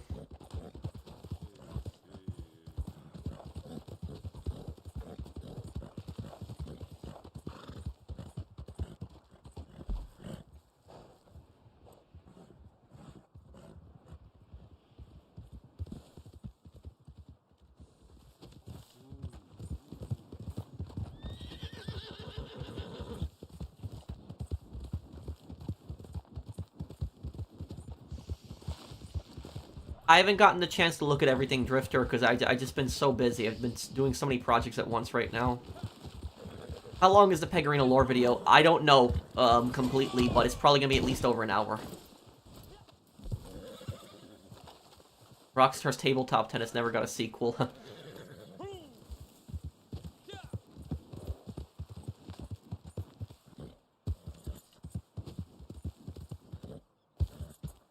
Yeah, I'm actually surprised they had a winter chapter in Bully. I was generally surprised by it. A lot of open world games don't have that.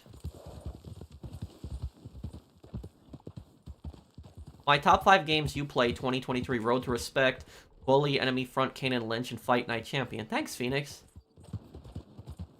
I might do like a poll asking people what their favorite game was that I played in 2023. Why is GTA 4 not in the PS4 and the PS5? It's a great question, Brandon. I wish I knew. Rockstar forgets about GTA 4 every year.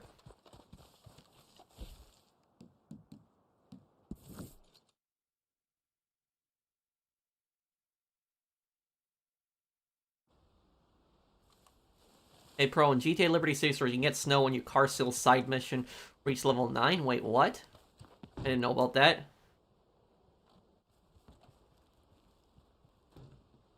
Is Gary like the one kid that got expelled from your school?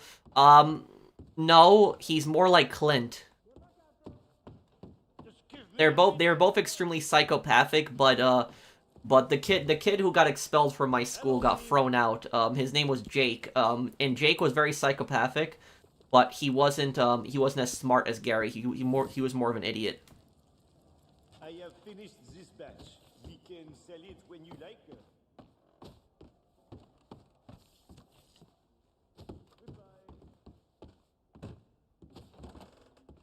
Do you think Rockstar used Yusuf Amir well in the DLC? He could have had a bigger role, but it was still more than I expected.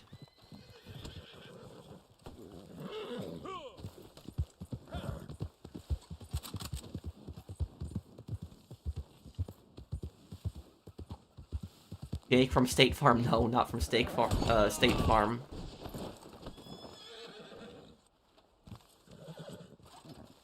No, that was another kid, NBA.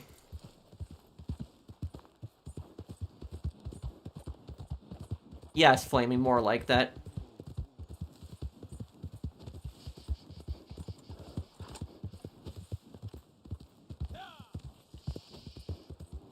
What do you think happened to Kamarov and Al-Assad in the reboot? They were never mentioned again. That's a good question. Honestly, I think that they messed it up because I think Al-Assad should have been, I think that, yeah. I think that Al-Assad should have been Farah's brother. I do think that. Thank you, Jonathan, bro. What? Thank you for the super chat.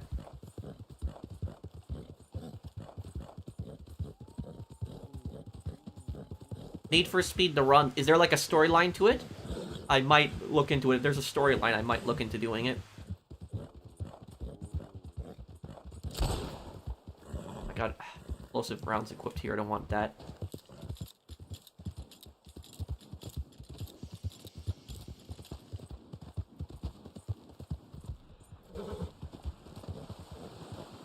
Well, good luck, Chase. I hope that it goes well for you.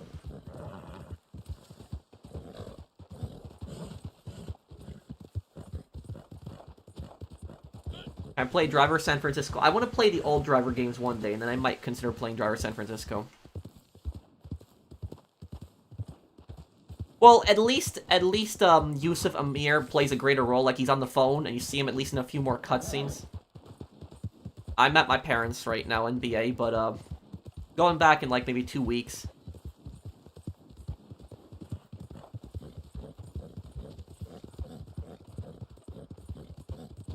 Please read my chats. Okay, Jafar. Am I gonna do a play for Red Dead Redemption 2 of cosplay and new lore videos and Micah's death explained? I'm gonna do a playthrough of Red Dead Redemption 2 again in the future. I don't know when. The Micah lore video, I don't have any plans at the moment to do it. I might do a video on Leopold Strauss, but right now I am working on the Pegorino lore video. That's just what I'm putting all my effort and attention onto.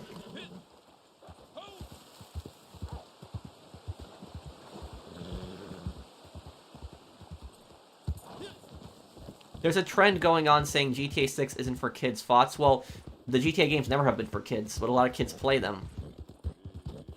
I think it's mostly a response to the media, because the media constantly complains about GTA. I know how to steer around a track on Gran Turismo. What, you were talking about, like, the steering wheel thing? I think I'd be pretty bad at that, honestly.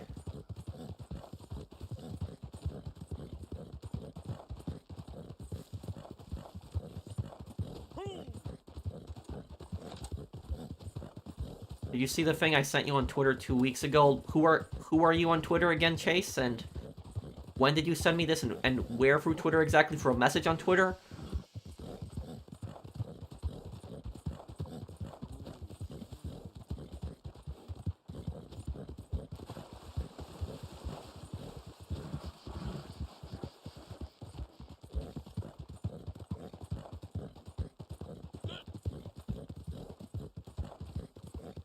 What about politicians blaming games for violence and guilting parents? Politicians are stupid, and they'll always find some excuse to divert from their failures.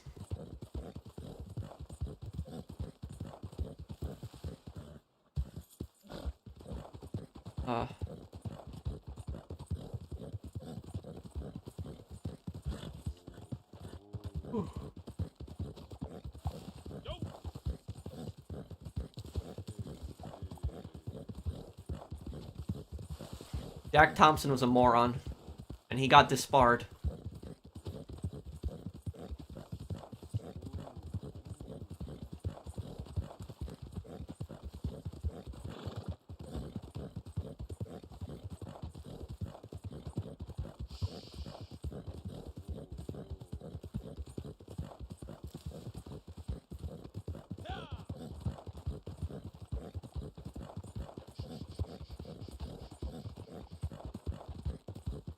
Oh, there's definitely gonna be animals in GTA 6. The only question is if there's gonna be pets, but... I mean, you already had a pet in GTA 5 with a chop.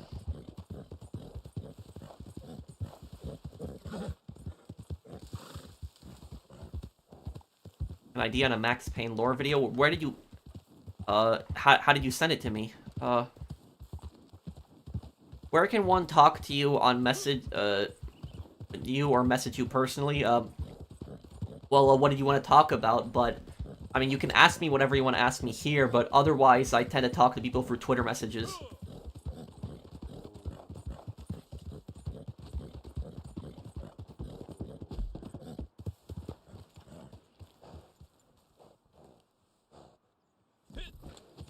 I don't think a GTA game with all maps combined is going to be anywhere soon. It's going to be a very, very long time away.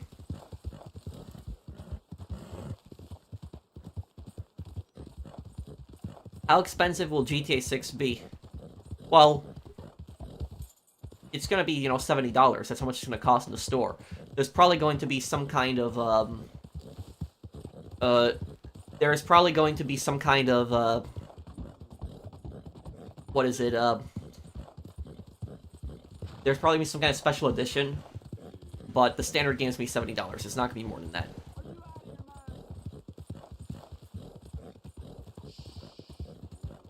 Where do I get NVIDIA broadcast from? I guess just look it up. My friend did, I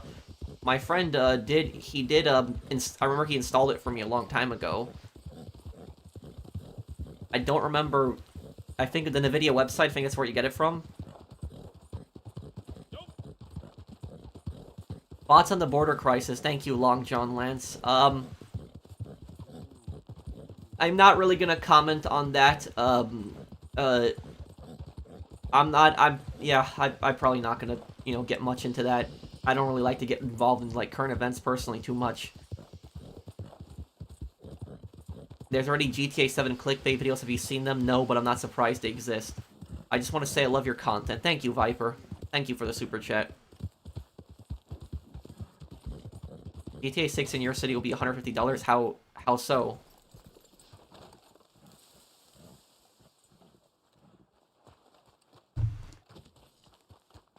I have to get back to working out. There's just, well, the crazy events that I do, I tend to stay away from political stuff mostly, but...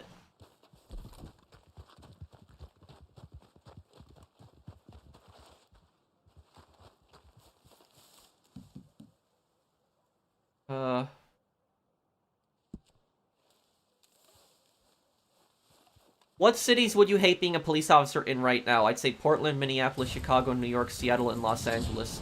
I will tell you, though, thank you, Long John Lance, thank you for the super chat, also. But, what I will tell you is, if you were to ask me what city I would be the most scared to live in, walk around in my country, in the United States, I would have to tell you Portland. Portland is probably the city that I'd probably be scared of the most. And it's not, I could handle living in Chicago, no problem. I'm from New York. But Portland, I would say the reason that I would fear Portland is because in Portland there's just so much drug addiction, and there's like people that are like, smoking crack and like, heroin in the middle of the street. And like the police aren't doing anything. And that's what I would say is like I've seen so many videos on just like the drug crisis in Portland that Portland is probably a city that will probably scare me the most, personally. Nothing against anybody in Portland, but that's probably the thing that would probably scare me the most, honestly.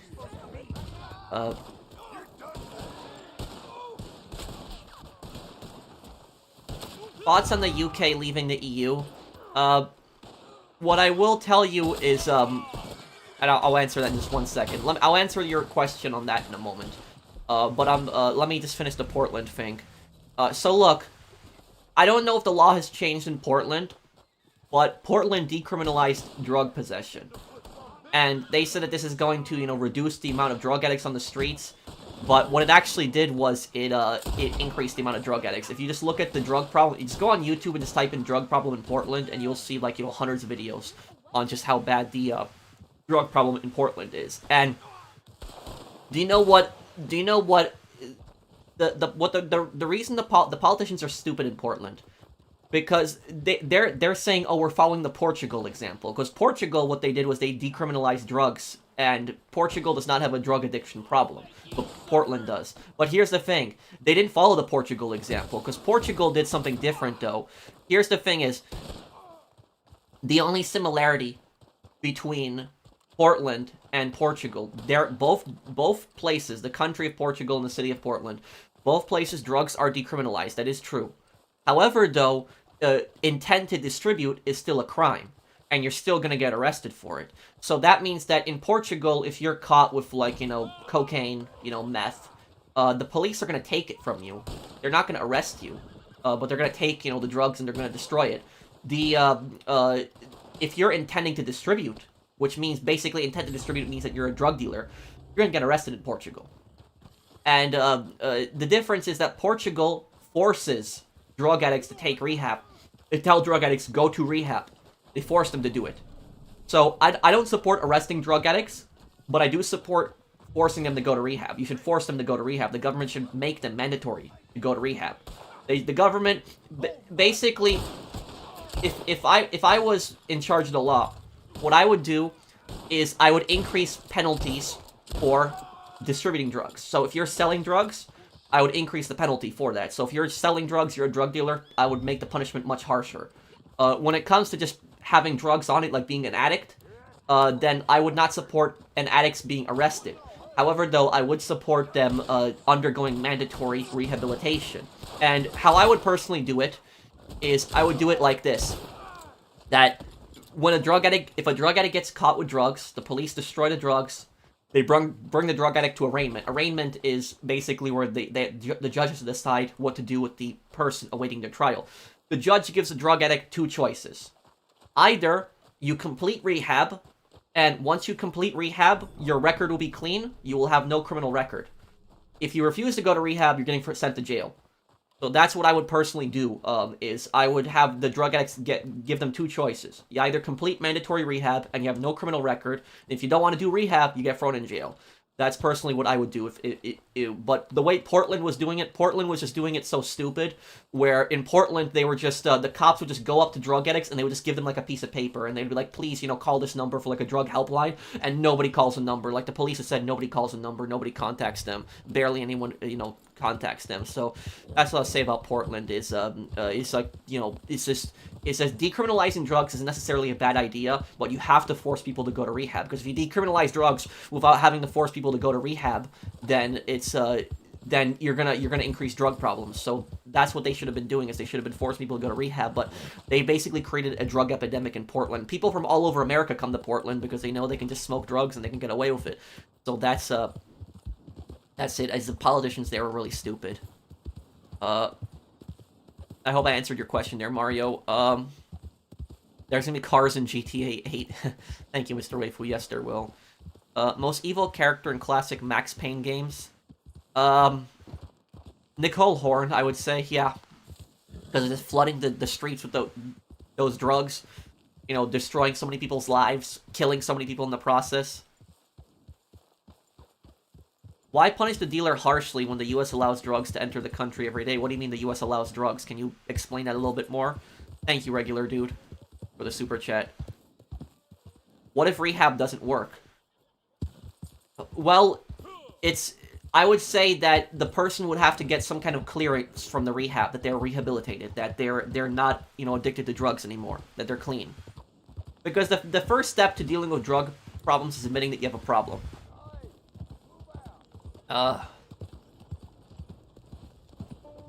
What do I think of Brexit? Well, thank you, NBA. Well, it's not my country. But what I will say about that is that I have a cousin who lives in, the UK. My cousin. And, he has lived there for, a very long time. He's lived there for, what's this guy doing here? He has... So my cousin has lived in the UK for, many, many years. And my cousin's an immigrant. My cousin's from Poland originally. What I will tell you about the whole Brexit thing is that it was mostly about sovereignty. I don't know, why people are saying it was about other things, but it was mostly about sovereignty. That's what it was mostly about. It was about the European Union deciding, affairs in Britain, which a lot of people didn't like about. My cousin is an immigrant, and he voted, to leave the EU. And so it was like that, if you turn on the media, they basically made it seem like the media was basically stereotyping and they were making it seem like every single immigrant was for, you know, Remain, when that's not true. There was plenty of immigrants that also voted to leave the EU. So that's what I was saying. I was seeing, like, you know, a bit misinformation from the media when they were just making it seem like every single, you know, immigrant had supported Remain. That's just not true. Let me see here. The import of drugs is one of the biggest things ignored. And I get you. I know there's fentanyl coming in from China. I'm aware. I know. I think that's what you're talking about, right?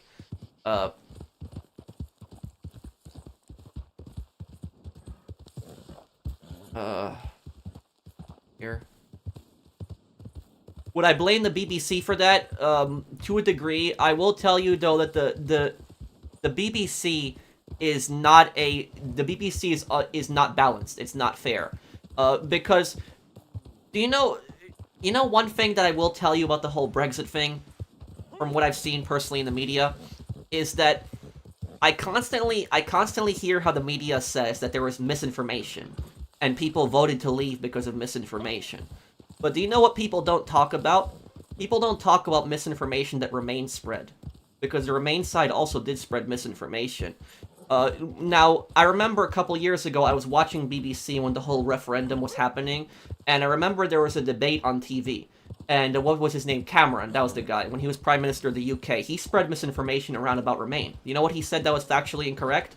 What he said is, there was one guy in the audience who said that the vast majority of our laws are made by the European Union. They're not made by the British Parliament. And then Cameron said that there are plenty of laws that are in the British Parliament that have been made for the British people, whether you agree with them or not. They have been made by the British Parliament without, you know, the European Union. But what Cameron did not mention, what he didn't mention in that segment, is that European Union law triumphs British law.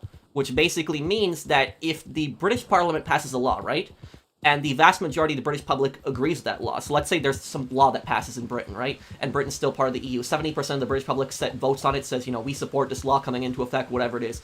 If the European Union deems that that law violates EU law, they're going to throw it out, regardless of what the people in the country vote for. So that was misinformation that the Remain was actually spreading around. They were saying that they were saying, oh, national law is still, you know, superior to EU law. That's not true.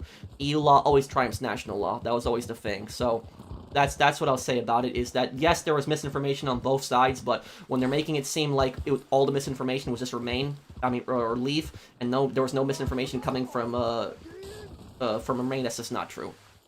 Let me see here. Wait, what, Drifter? See here,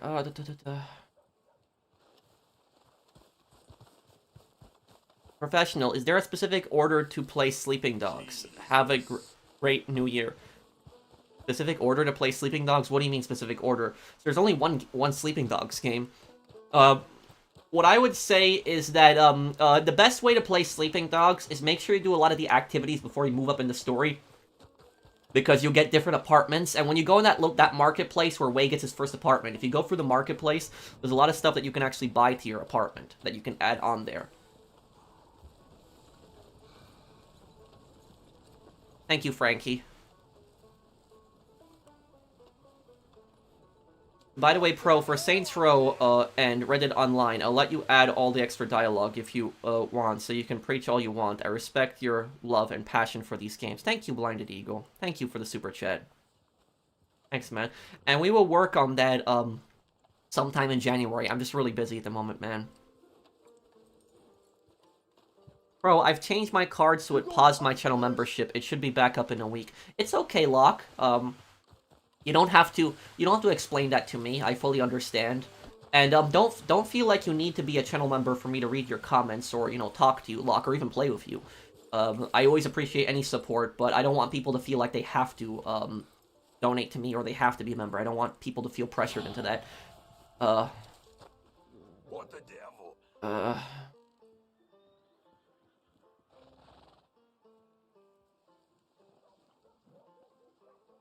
Oh, the UK has left the EU. Oh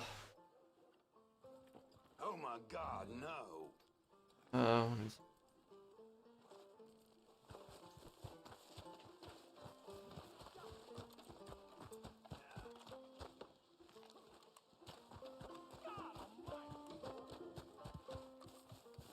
Here.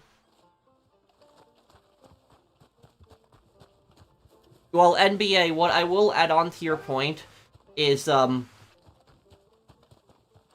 regardless of how you feel about the whole Brexit thing, what I will say about it is that the media coverage of that has not been fair.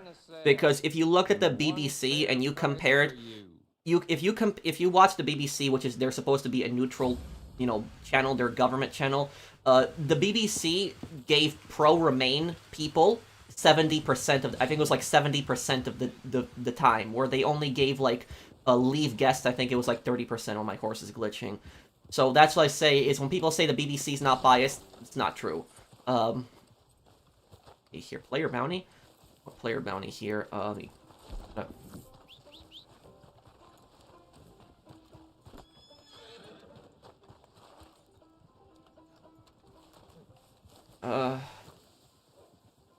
Yes, I've seen the channel Vice before. What do you want to know about it?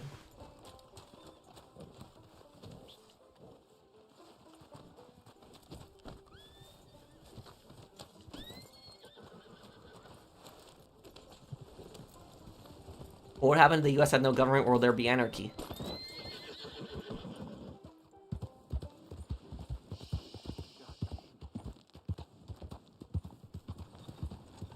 I think Mexico is similar to Portland with the drug distribution. The cartel over there are crazy and very dangerous. Well, what I will say, Lucius, is that it's a bit different.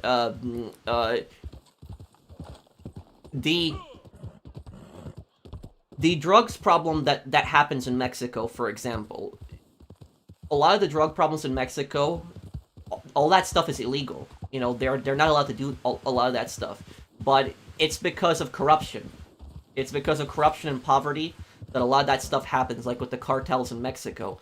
In America, for example, the police have all the resources to clean up the drugs and deal with all of that stuff. It's just incompetence, I would just say. It's incompetence from the DAs, a lot of the politicians. That's why, basically, Portland just has so many drug addicts. It's because the district attorneys and the politicians don't know what they're doing. So, in Mexico, I mean, the cartel is an actual physical threat in Mexico. I mean, the cartel's almost like they're all military in a way. It's different in, it's a bit different in America. In America, we don't have, like, a militarized cartel, so it would be a lot easier to deal with that stuff. But it's just the places where there's, like, a massive drug problem in America, it's mostly due to police incompetence and government incompetence. Is Wei Shen a bad cop? No, I don't think so. I would say that he did what he had to do. In Oregon, East Wolf.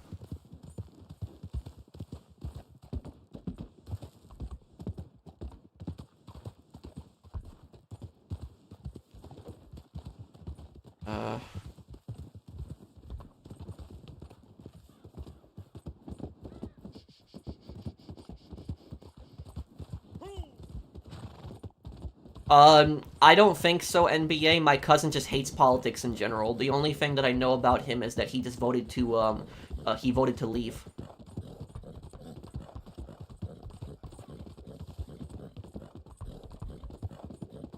I missed your super chat. I'm sorry, Mario.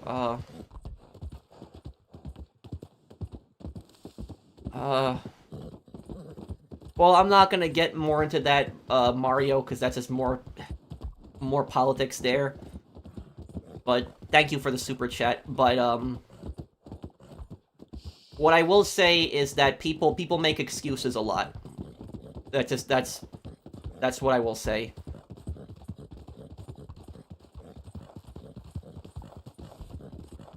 Lake fishing challenge. We could do this. I haven't done a fishing challenge in some time.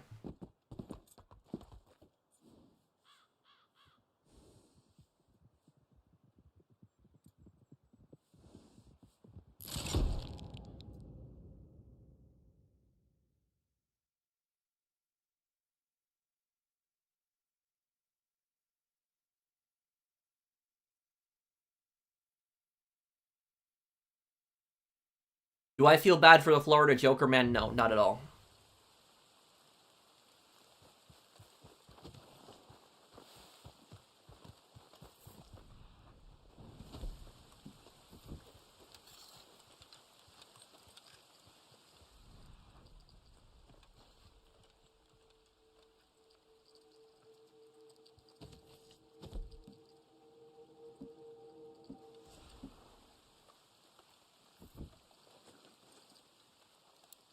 I've never liked Kanye West. I don't know what you're talking about, dude. I did like his song in Saints Row the Third, like that one song that he did, the power. I think it was called Power. That song that he made for Saints. That it's in Saints Row the Third. That was actually a really good song. But Kanye West is just an idiot in general. He just says a lot of stupid crap.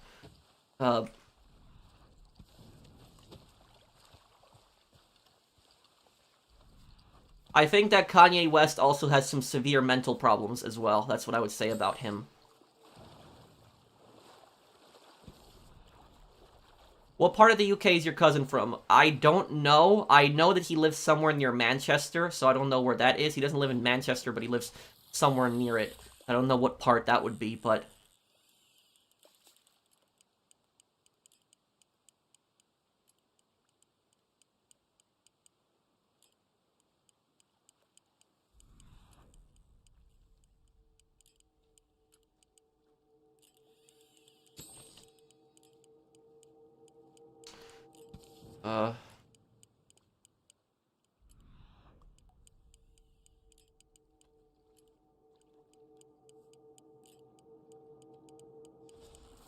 Damn, nothing.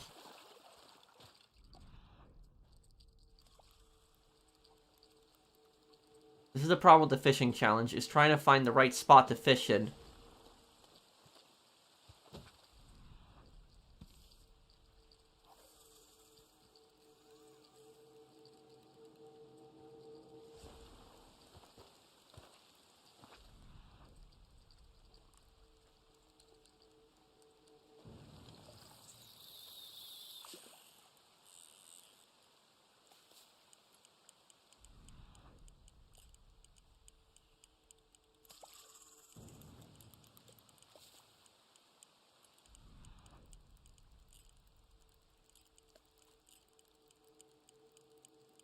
Fun.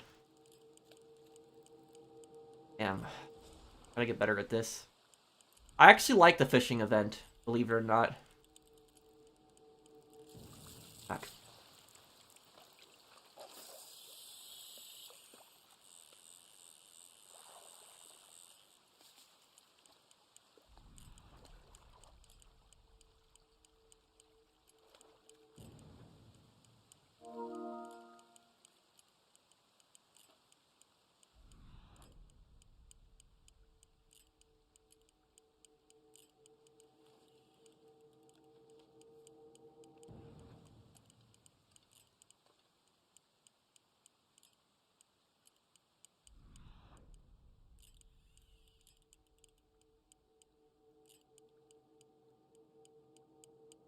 They're gonna grab onto it? What is it doing? It's like, it keeps going around the circles around my...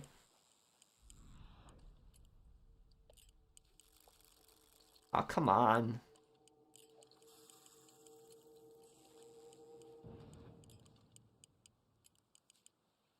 Even I've got school in like a week or so, so I definitely wouldn't grind to drop it in January because I'm putting all hands on one deck. More like springtime. Also, I did make a teaser a few days ago, and I thanked you. Well, thank you, Blinded Eagle.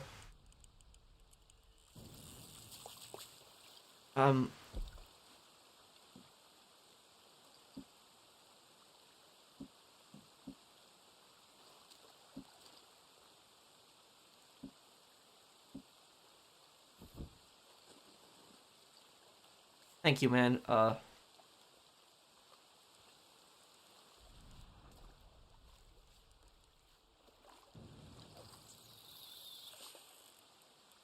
let's try this here.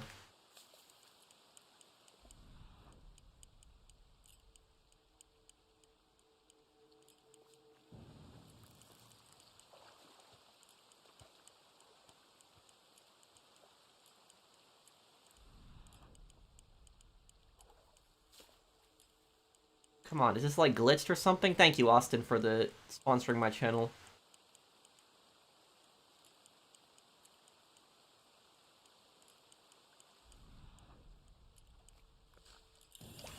Finally, okay.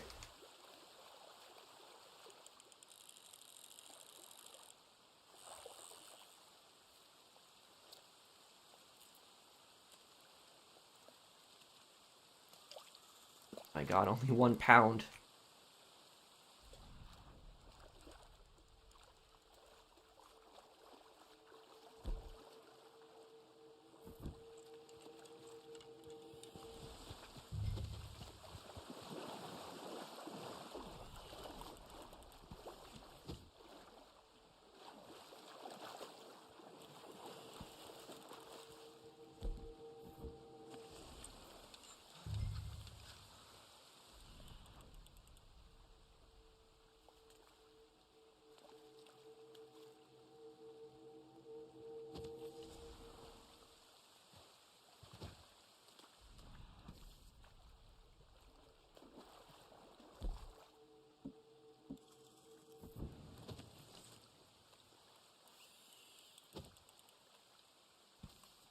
I see.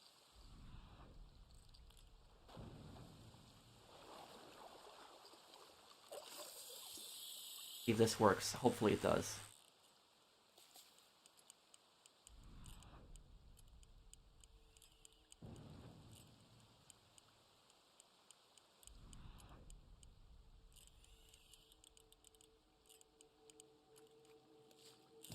Yes, okay.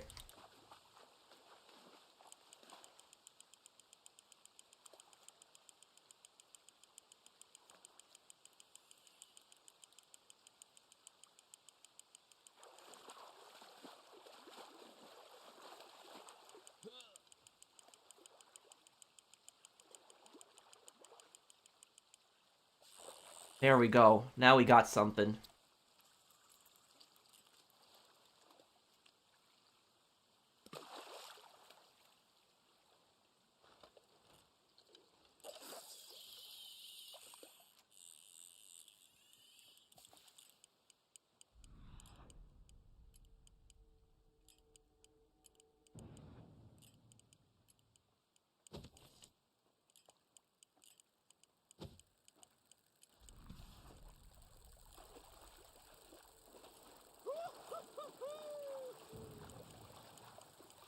Okay, I'm gonna get another one here.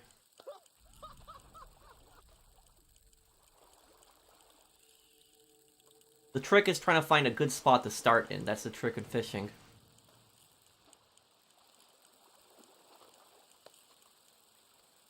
What happened to all the snow? Did all the snow just disappear? What?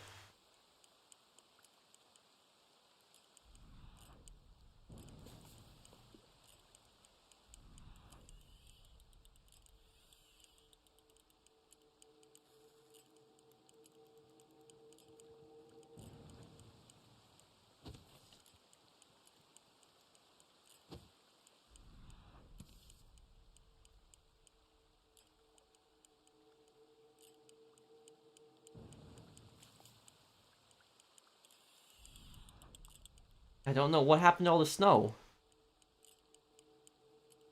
That's weird. Oh, the fish don't want to...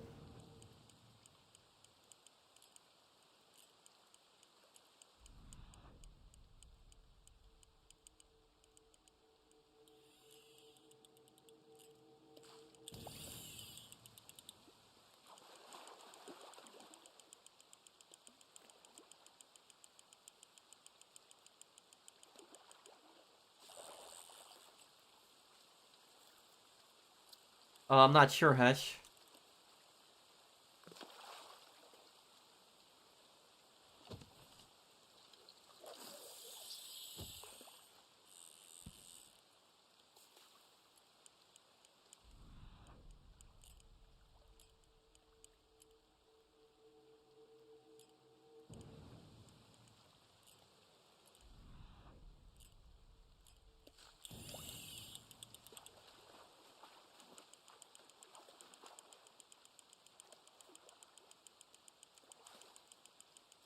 I've played a lot the Pokemon games like Ruby on my Game Boy Advance. I remember that. And I'm getting better at this.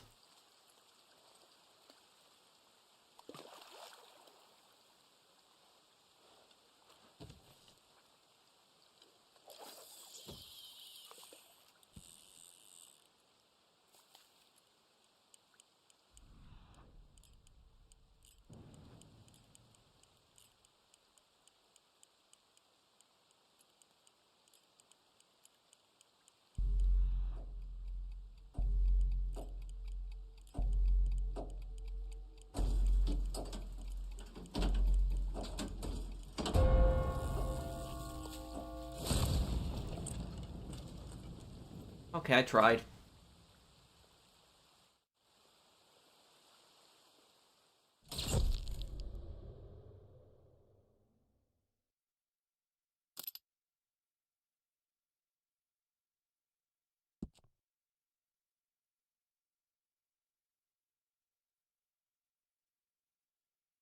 What are your thoughts on this game of the year? I don't know what game of the year would be for this year. A lot of the games actually were not that good this year. I was really disappointed in a lot of the games of the year. I was. I was a lot disappointed in a lot of the games this year.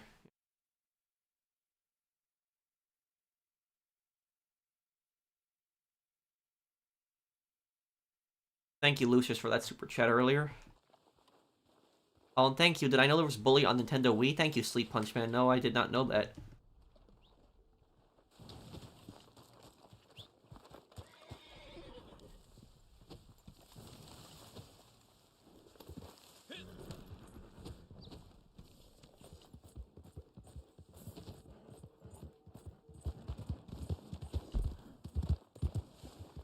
Oh, we spawned on this small little island. Now it's gonna be really hard to get off this island, too.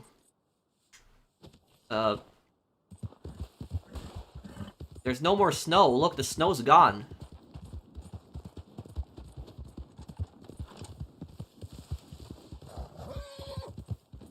Yeah, there's no more snow. It's gone.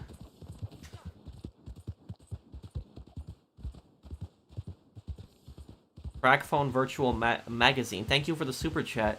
Thanks, man. Instead of making Bully 2, Rockstar needs to do JRPG. If they could license a show like Yu Yu Hakusho, they could have Bully mixed with warriors.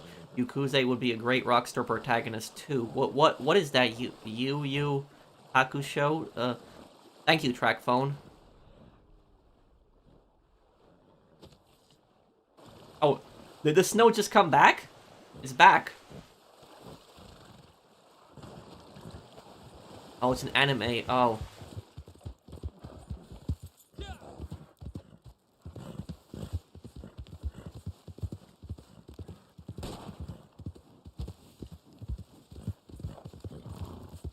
I always wondered about Rockstar making a possible TV show, but I don't think they would really ever make that much money with it compared to, like, a GTA game. I don't know if they'd really bother with, like, a GTA TV show.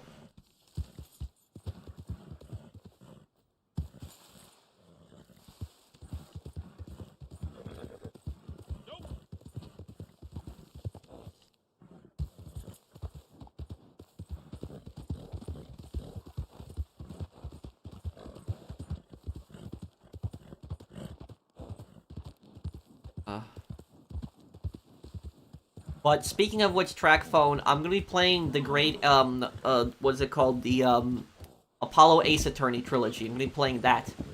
I will be playing that in January, so you might actually like that a lot. Bro, I just started playing Ace Attorney Chronicles, and it's super fun. Oh, well, you actually just brought up, like, Ace Attorney, I was just about to, I was saying that just now. That's kind of crazy. Thank you, Austin. Thank you for the super chat. I have Alan Wake. I downloaded it on PlayStation Plus like a long time ago, but I never played it.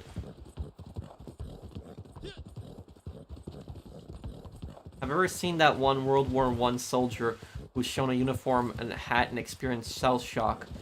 No, I don't think so.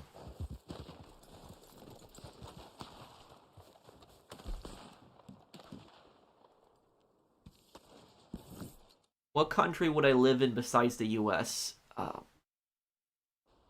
I don't know. Poland, that's my parents' country. I speak the language.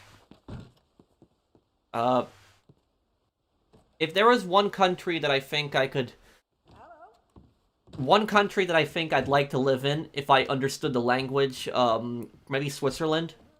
Switzerland mountains. It's not a warm place. It's a bit of... It's not exactly freezing, but it's not really warm either.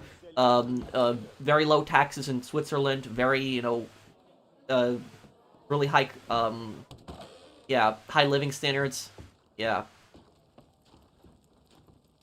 Allons-y.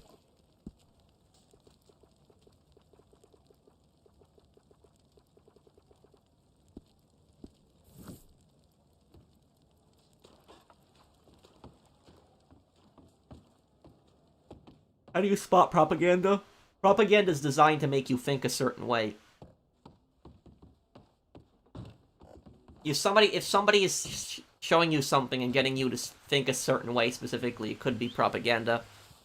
Bro, why you think GTA 5 mechanics were less than GTA 4? What do you mean GTA 5 mechanics? Are you talking about like the physics? Is that what you're talking about? play there. Flanley, thank you for the super chat.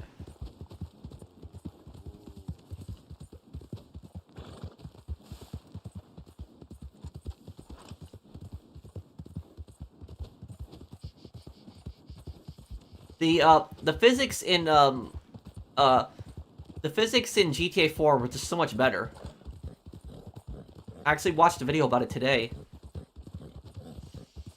Do you think forgiveness rids accountability? No, because there needs to be punishment also, and then we can, once punishment is applied, then we can talk about forgiveness. I heard about the Max Payne 1 and 2 remake. My first console was the PlayStation 1, yes.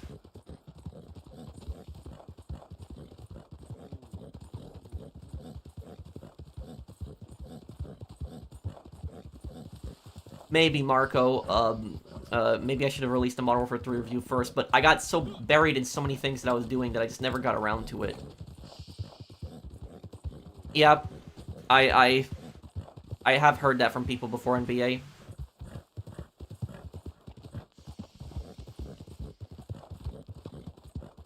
My horse is hungry. Yep, you're right.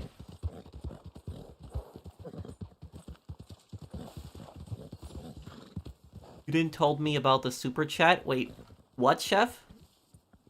Wait. Did you make a super chat? I'm confused. What do you...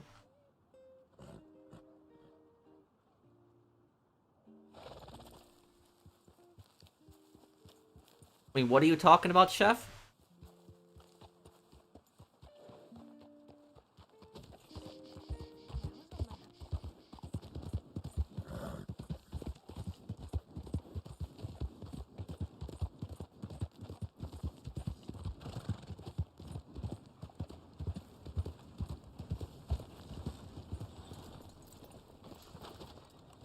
Yes, why did they downgrade it? And you think it would improve in GTA 6? I think the physics in GTA 6 will definitely be better than the physics in GTA 5. Yeah. My favorite boxer in real life? Probably Muhammad Ali. Yeah, probably Ali, I would say. Thoughts on philosophers saying there's no such thing as evil. There very well is evil in this world. And anybody that says that is stupid. If anybody says that there's no such thing as evil, and they think that evil is just like a, you know, a concept, evil very much exists in this world.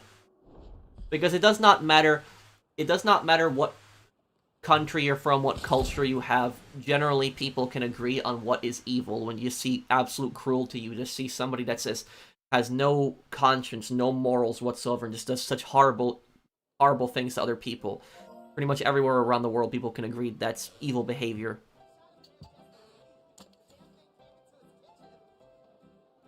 I don't know, a lot of things got downgraded from GTA 4. I mean, like, in GTA 4, you could pick things up, you know that? On the floor, you could pick things up. You can't do that in GTA 5.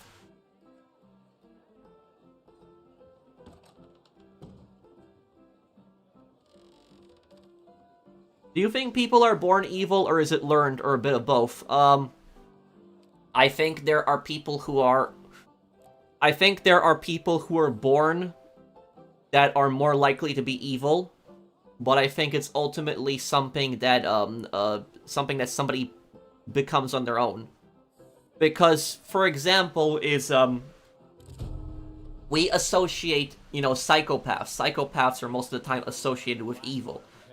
Because the thing, what people don't know about psychopaths, and this is what people get wrong all the time, is that psychopaths are not crazy people. You could definitely have an insane psychopath, but you could have a psychopath that's very much sane. Basically, if you want to know a perfect example of psychopaths in a few video games that I've played, Dimitri in GTA 4 is the best example of a psychopath in a GTA game. Dimitri is a psychopath. Trevor is not a psychopath. Dimitri is. Gary in Bully is a psychopath. You know, that's a perfect example too.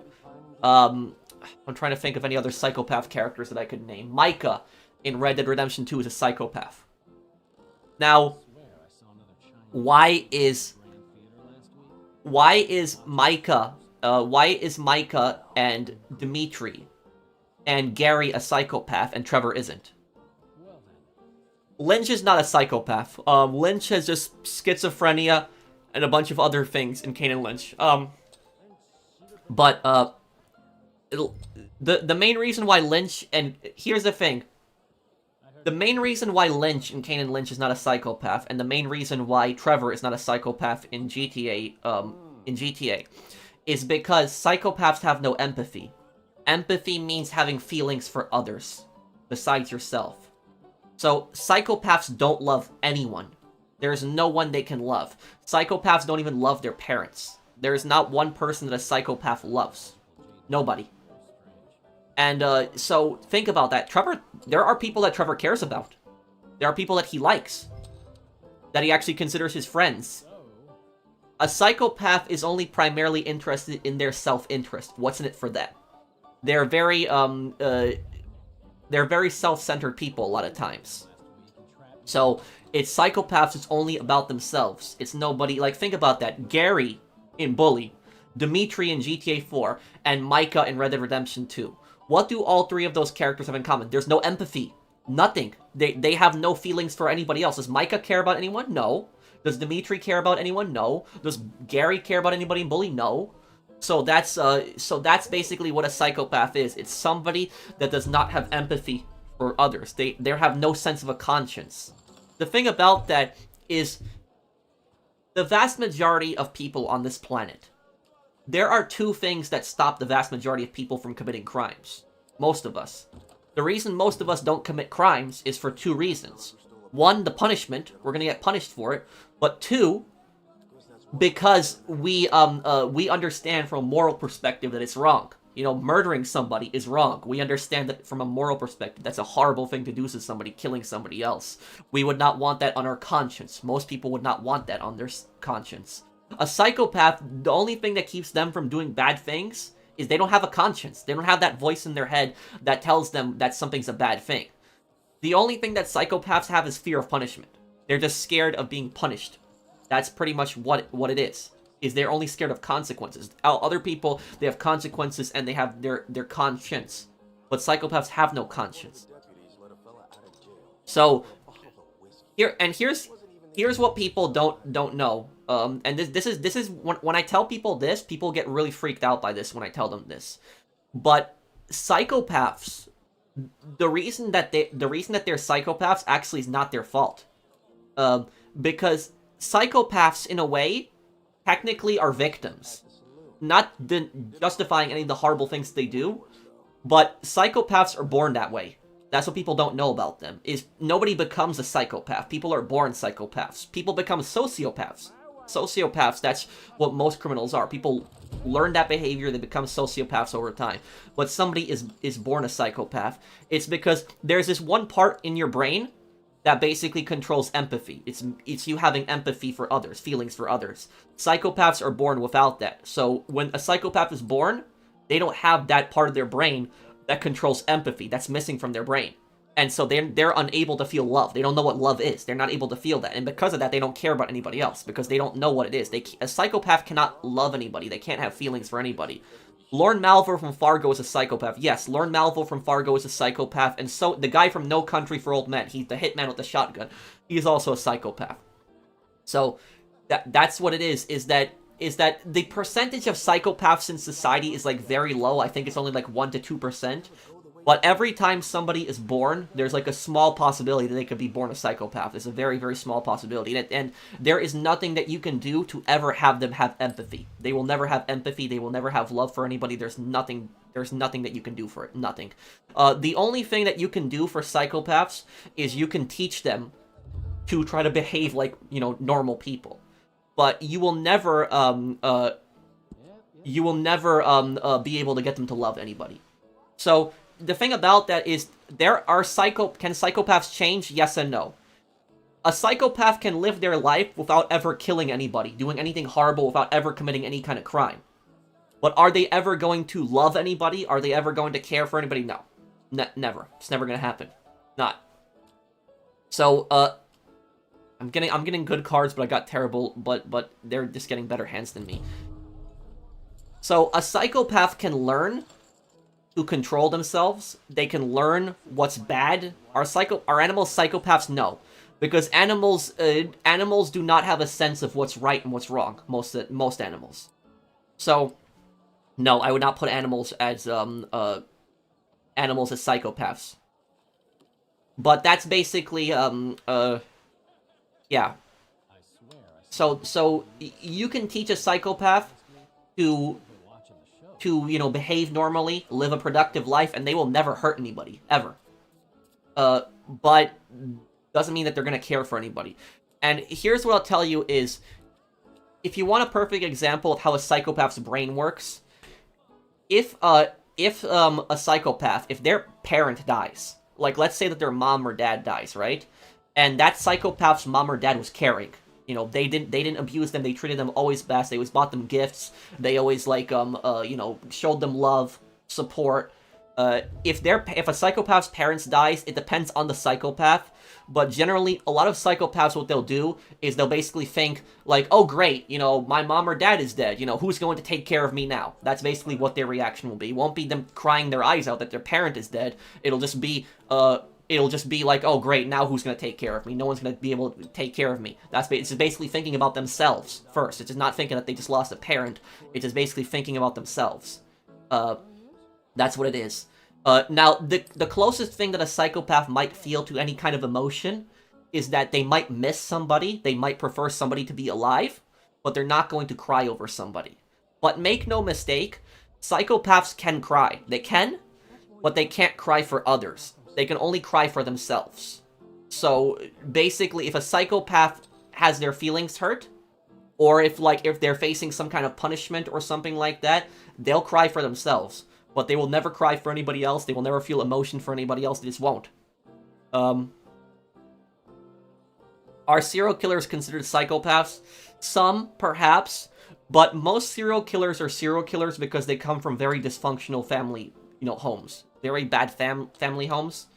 And they grew up, doing really bad things. And then when they get older, they're usually suffering from some severe mental issues.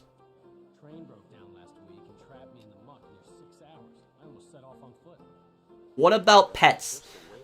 The thing about that is, psychopaths oftentimes hate other humans, and they can develop a bond with pets. That is true. I don't know if it would be a love for the pet, but it would be a bond with the pet. That would definitely happen. Most people would argue definitely that Hitler was a psychopath. Hitler had a very close relationship with his dog. Blondie. But it was everyone else. He hated people. He was just completely cold-blooded. No emotion towards all the people that he had killed, nothing. Just, horrible human being. I think my suppliers are creaming off the top. Came up short again. Really? On GT Online, is there a way to get the single truck in the biker business? I'm back online at 5 years. Also, how can I get the 190 cars lost? 190 cars? What do you mean the 190 cars lost? But the single truck? No, there's no way. It's all by chance. It's all by random. Thank you, Flay there. And thank you, Lucius.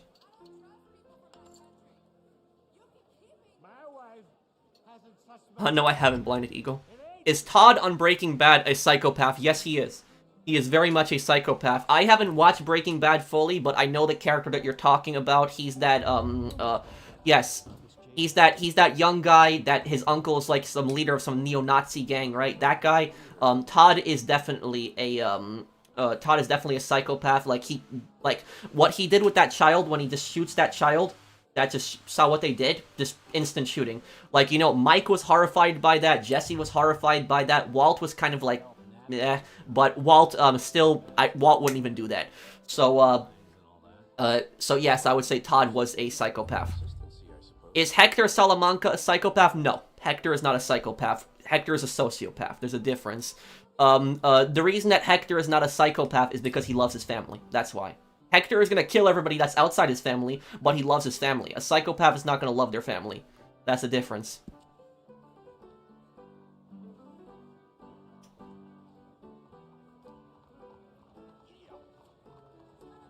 Some bad cards here. I'm gonna go all in on this. Business is good. The more people moving here, the better it gets. That's how it Did I see your super chat? No, I don't think so. Do you think a cure will be made for psychopaths? No, I don't think so, Android.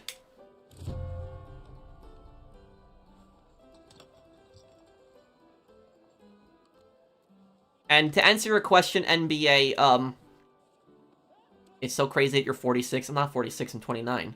Thank you, Dylan WWE, for the super chat.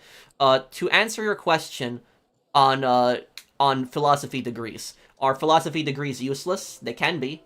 I mean, the cars that Rockstar took this year. Oh, there's really no way to get those cars back unless they sell it back to you from GTA Plus. There's really no way, Flaydair. And thank you, Mr. Waifu. Bells.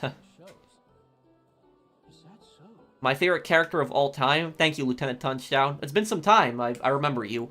My favorite character of all time, probably Nico in GTA 4, I would say. Yep. Now to answer your question, NBA, are philosophy degrees useless? They can be. My half-brother has a degree in philosophy. That's what he went to college for. And my half-brother, I will tell you about him, is my half-brother is extremely narcissistic.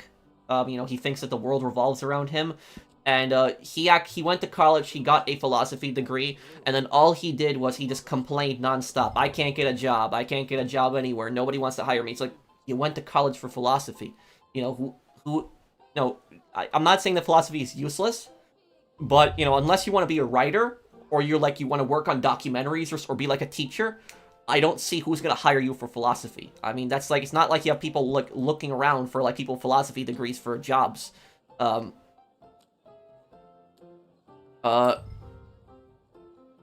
You still talk to him? No. I don't think I have talked to my half-brother in like, you know, maybe 12, 13 years.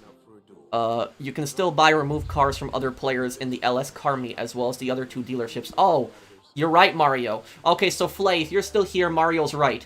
Is that if you know a friend that has those cars that you're missing, they can just sell them to you through the Los Santos car meet.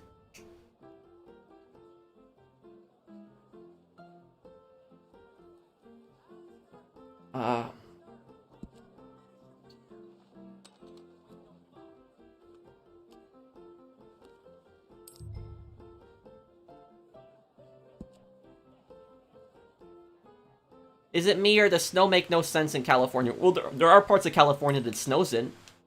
But most Southern California, that's what people think of when they think of California. Southern California almost never snows there. Thank you, Might Attack. Wait, who wished me a happy birthday? What?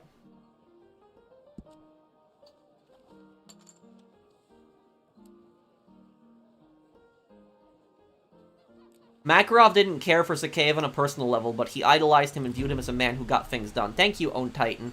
Thank you for the super chat. And the thing about that, I'm just gonna get out of here. I'm having some bad luck with these games here. And what I will say is that a psychopath might not... here's the thing. Psychopaths aren't capable of loving others, but they could admire others. So they might not love anybody, but they might admire somebody. But most of the time, the people that psychopaths admire, most of the time, are not good people. Usually really, really bad people. Like, an example of a psychopath admiring somebody is, like, they might admire, somebody that, like, pulled off some elaborate scam. So if somebody, like, pulls off some kind of scam or something like that, that's, like, very smart and thought out and, like, steals from people, a psychopath might admire that person and think, oh, that person's very smart for doing something like that. So usually most of the people that they admire are typically not good people.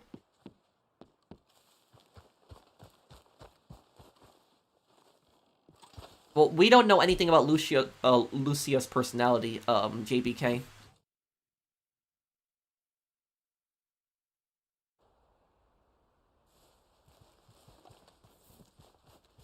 Is that the one you wished a happy birthday your brother-in-law?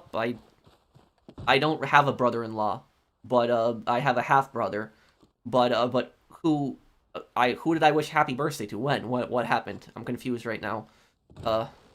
Brad from GTA is a psychopath. Yes, you're right on that. Brad is. Luigi from GTA 3?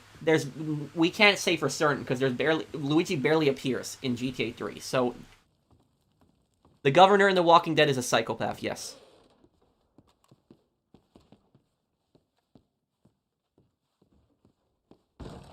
If Jimmy isn't a psychopath nor a sociopath, what is he? A troubled boy.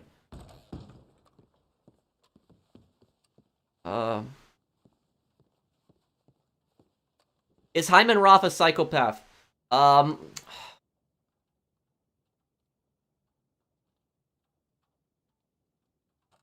a degree, yes. He's extremely manipulative, I would say. To a degree, yes.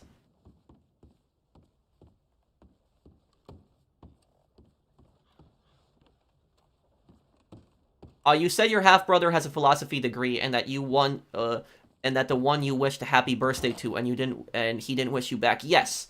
That is the last time that I ever talked to my half-brother again. It was like 12 or 13 years ago. It was a, long time ago. It was like the end of high school. It's the last time that I talked to him. And I remember it was, what was it? Because my dad was trying to get me and him to, like, be more friendly with each other. And what happened was, he just didn't like me. We just never really truly got along. And what happened was, when his birthday came up, my dad was basically pressuring me to call my half-brother on his birthday. And, wish him a happy birthday. I told my dad, like, Dad, he's not gonna call me on my birthday. You know that. And my dad, said to me, like, you don't know, maybe he will call you, and, like, wish him a happy birthday, show that you're the better person. And I was like, okay, I'll do it. And so I call him, wish him a happy birthday, and then, like, a few months later, my birthday comes up, does not bother to call me. He knew it was my birthday, did not bother to call me, nothing, not even an email, nothing. And I told my dad, I was like, you see, Dad, I told you he would not wish me a happy birthday, and my dad said, I guess you're right, you don't have to ever call him again. And so that was at that point, like, I never talked to him ever again after that. So, does he know you have a YouTube channel? I highly doubt it. Is Voss a psychopath from Far Cry 3? I don't know. There isn't much information on him. I haven't played the game, so I can't answer. I just know he's that crazy guy that, like, throws you in the water. That's the only thing. I never played Far Cry 3. I just know he's the guy who plays as Nacho in Better Call Saul. That's the only thing I know about him. Still my favorite YouTuber, Season's Greetings. Thank you, Lieutenant Touchdown. Are war criminals psychopaths? They can be. Is Claude from GTA 3 a psychopath? Yes.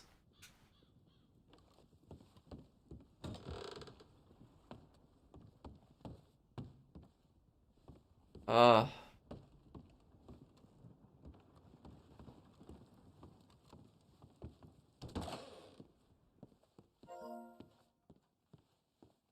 wrong on what? What am I wrong on? How much older is your half-brother? Like 10 years older than me. Was Hirohito a psychopath? Probably not, because Hirohito was just born into a family of privilege. So he was always born into that ideology. He always looked down on people that were, below him. And so, he did horrible things, but I don't think that would constitute him being a psychopath, because in the end, Hirohito did have Japan surrendered because he didn't want to see his country and his people destroyed. So, a psychopath wouldn't care about something like that personally. So, while he's a horrible person, I wouldn't say that Hirohito was a psychopath. We have a batch ready to go. The Terminus guy, Gareth, was he a psychopath? No, because it seemed like he did care for his group in his own twisted way. A psychopath would not care for even their group. And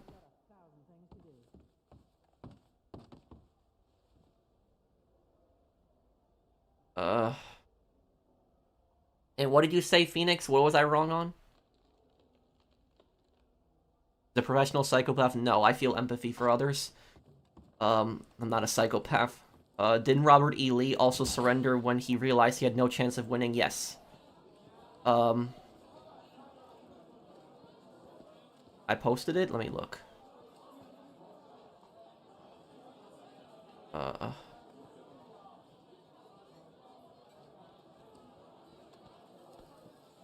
I stole your car and customized it with all the good stuff and works thoughts on this real story. What do you mean, Phoenix? We have some new clients, I see. Is Joker a psychopath? Yes and no. It depends on the version of Joker. Some versions of him are psychopathic, others aren't. It depends on which version.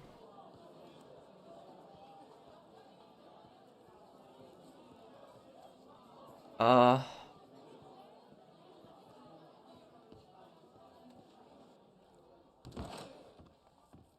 I have looked at the new recipe.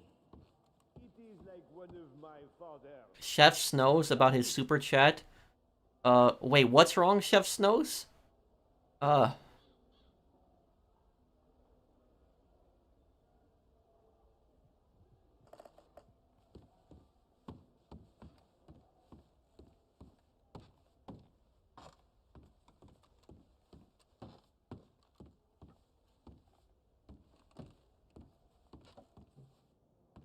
Is William Afton a psychopath? I don't remember who that is. I'll have to look him up. They are like Uh, your skyscrapers, huh? William Afton, the serial killer from Five Nights at Freddy's, that's what it says. I don't know who this guy is. I know the game Five Nights at Freddy's.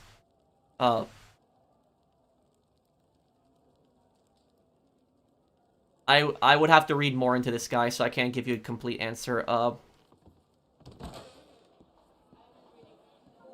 Voss was corrupted by his boss Hoyt and exposed to drugs would change him into the villain we know. His sister mentions this to you. Oh. Huh. You see, we have some customers with new requests. Does the current batch work for them? Do you think there are any SpongeBob characters that are psychopaths? No. Not even Plankton's a psychopath.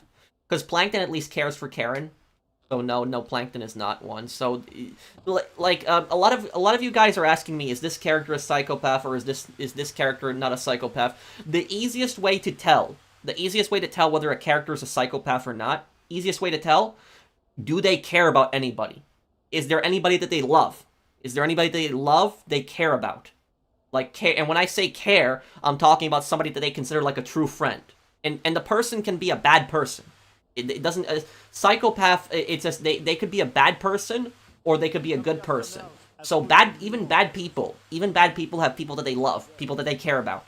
If there is a person that does not care about somebody, they don't love anybody, not even their parents, nobody. They feel no emotion towards anybody, they are a psychopath. That's the easiest way to tell.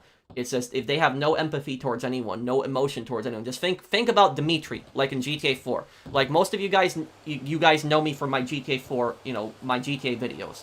Dimitri is the perfect example of a psychopath in a video game. He has no emotion towards anybody, no empathy towards anyone. He manipulates people, he uses them, he discards them like trash. Everyone's a tool to him, basically. So that is really the perfect example of a psychopath. If there's anybody that loves anybody, cares about anybody, they are not a psychopath.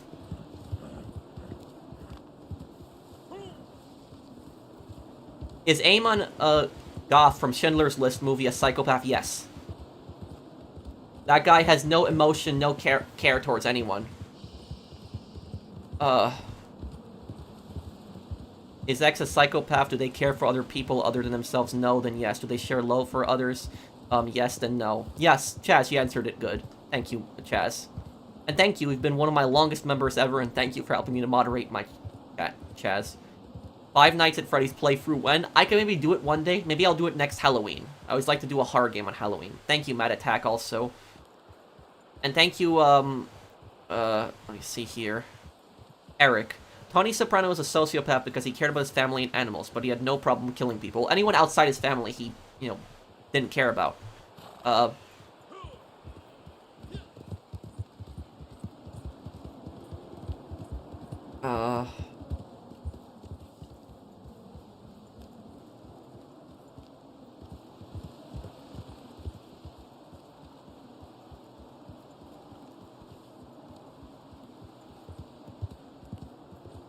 What would you call it if you have too much empathy for others? Like, they believe anyone can change no matter what, even if that person is pure evil. I would say that person's gullible. That's what I would say. Because look, to answer the question, I have been asked a few times, do I believe people deserve forgiveness? And to answer the question, it depends on what they did specifically.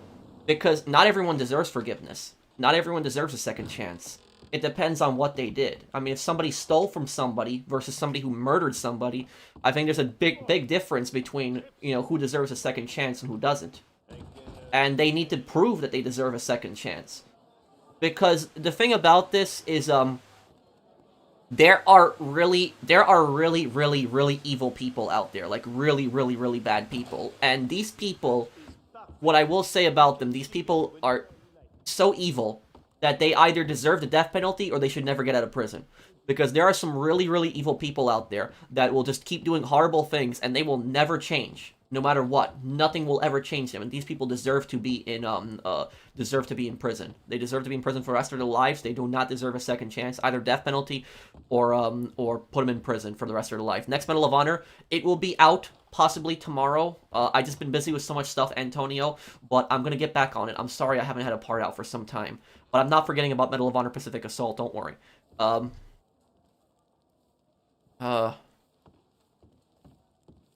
Let me see here. Is Aiden Pierce a sociopath? No. Aiden Pierce is generally a good but complicated guy. I should gift you some horror games. You don't have to. I appreciate it though, Bunny. Thank you guys for the super chat. Yeah, I forgot about that. Livia in The Sopranos is a psychopath. Tony's mom. Yes, she is one.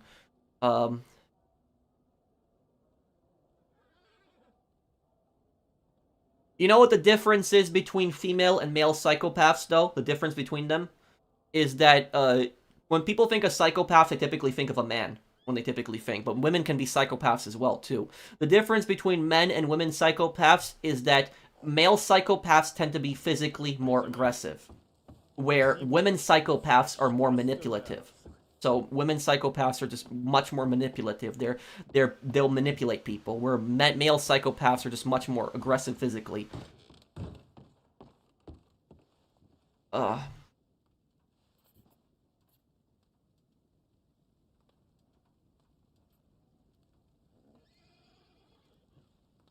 Oh, I didn't know that, Chase.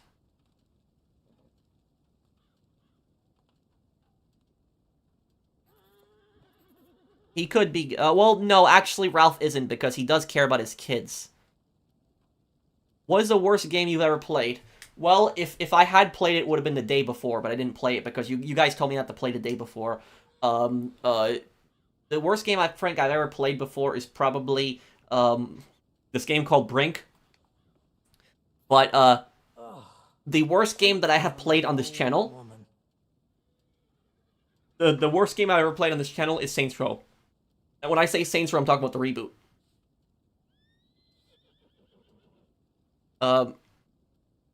Will Pro play Manhunt? Eventually Spider-Man, yes. Saints Row DLC, yes, but it's gonna get weird. He's already got a lot on his plate, guys. Yeah, I have so much stuff to do, guys. I'm just have so much work to do. Are you homeless? No. What is it here? Lance Vance is a narcissist. Well, the Japanese did some really cruel things during the war.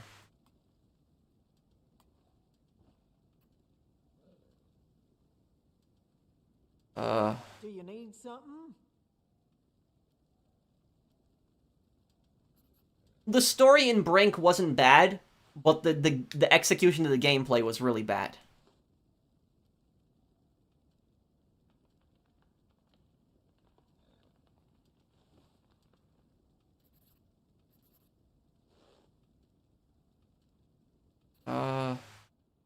Flats from SpongeBob is a psychopath. I remember that guy, the bully. To a degree, yeah.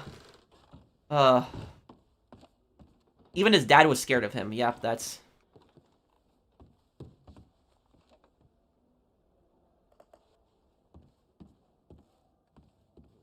How I miss home. The best game I ever played, Saints Row 2. Thank you, Healthy Liam. Well, guys, I am going to go here, right now. Yeah, I'm gonna go here. I'm gonna get some food right now. I'm a little hungry. Keep up the good work. Thank you, Mr. Nowhere. I'm gonna get some food. I guess we'll wrap up the stream here. Thank you guys for hanging out with me. And if you guys did enjoy the stream, do drop a like. It does help me to make more content like this. And I will have the Pegrino lore video out for you guys soon. And I'll try to have the next part of Medal of Honor out this weekend. So thank you guys for hanging out with me. I'll see you guys on the next one. Take care, everyone. Have a wonderful day, guys.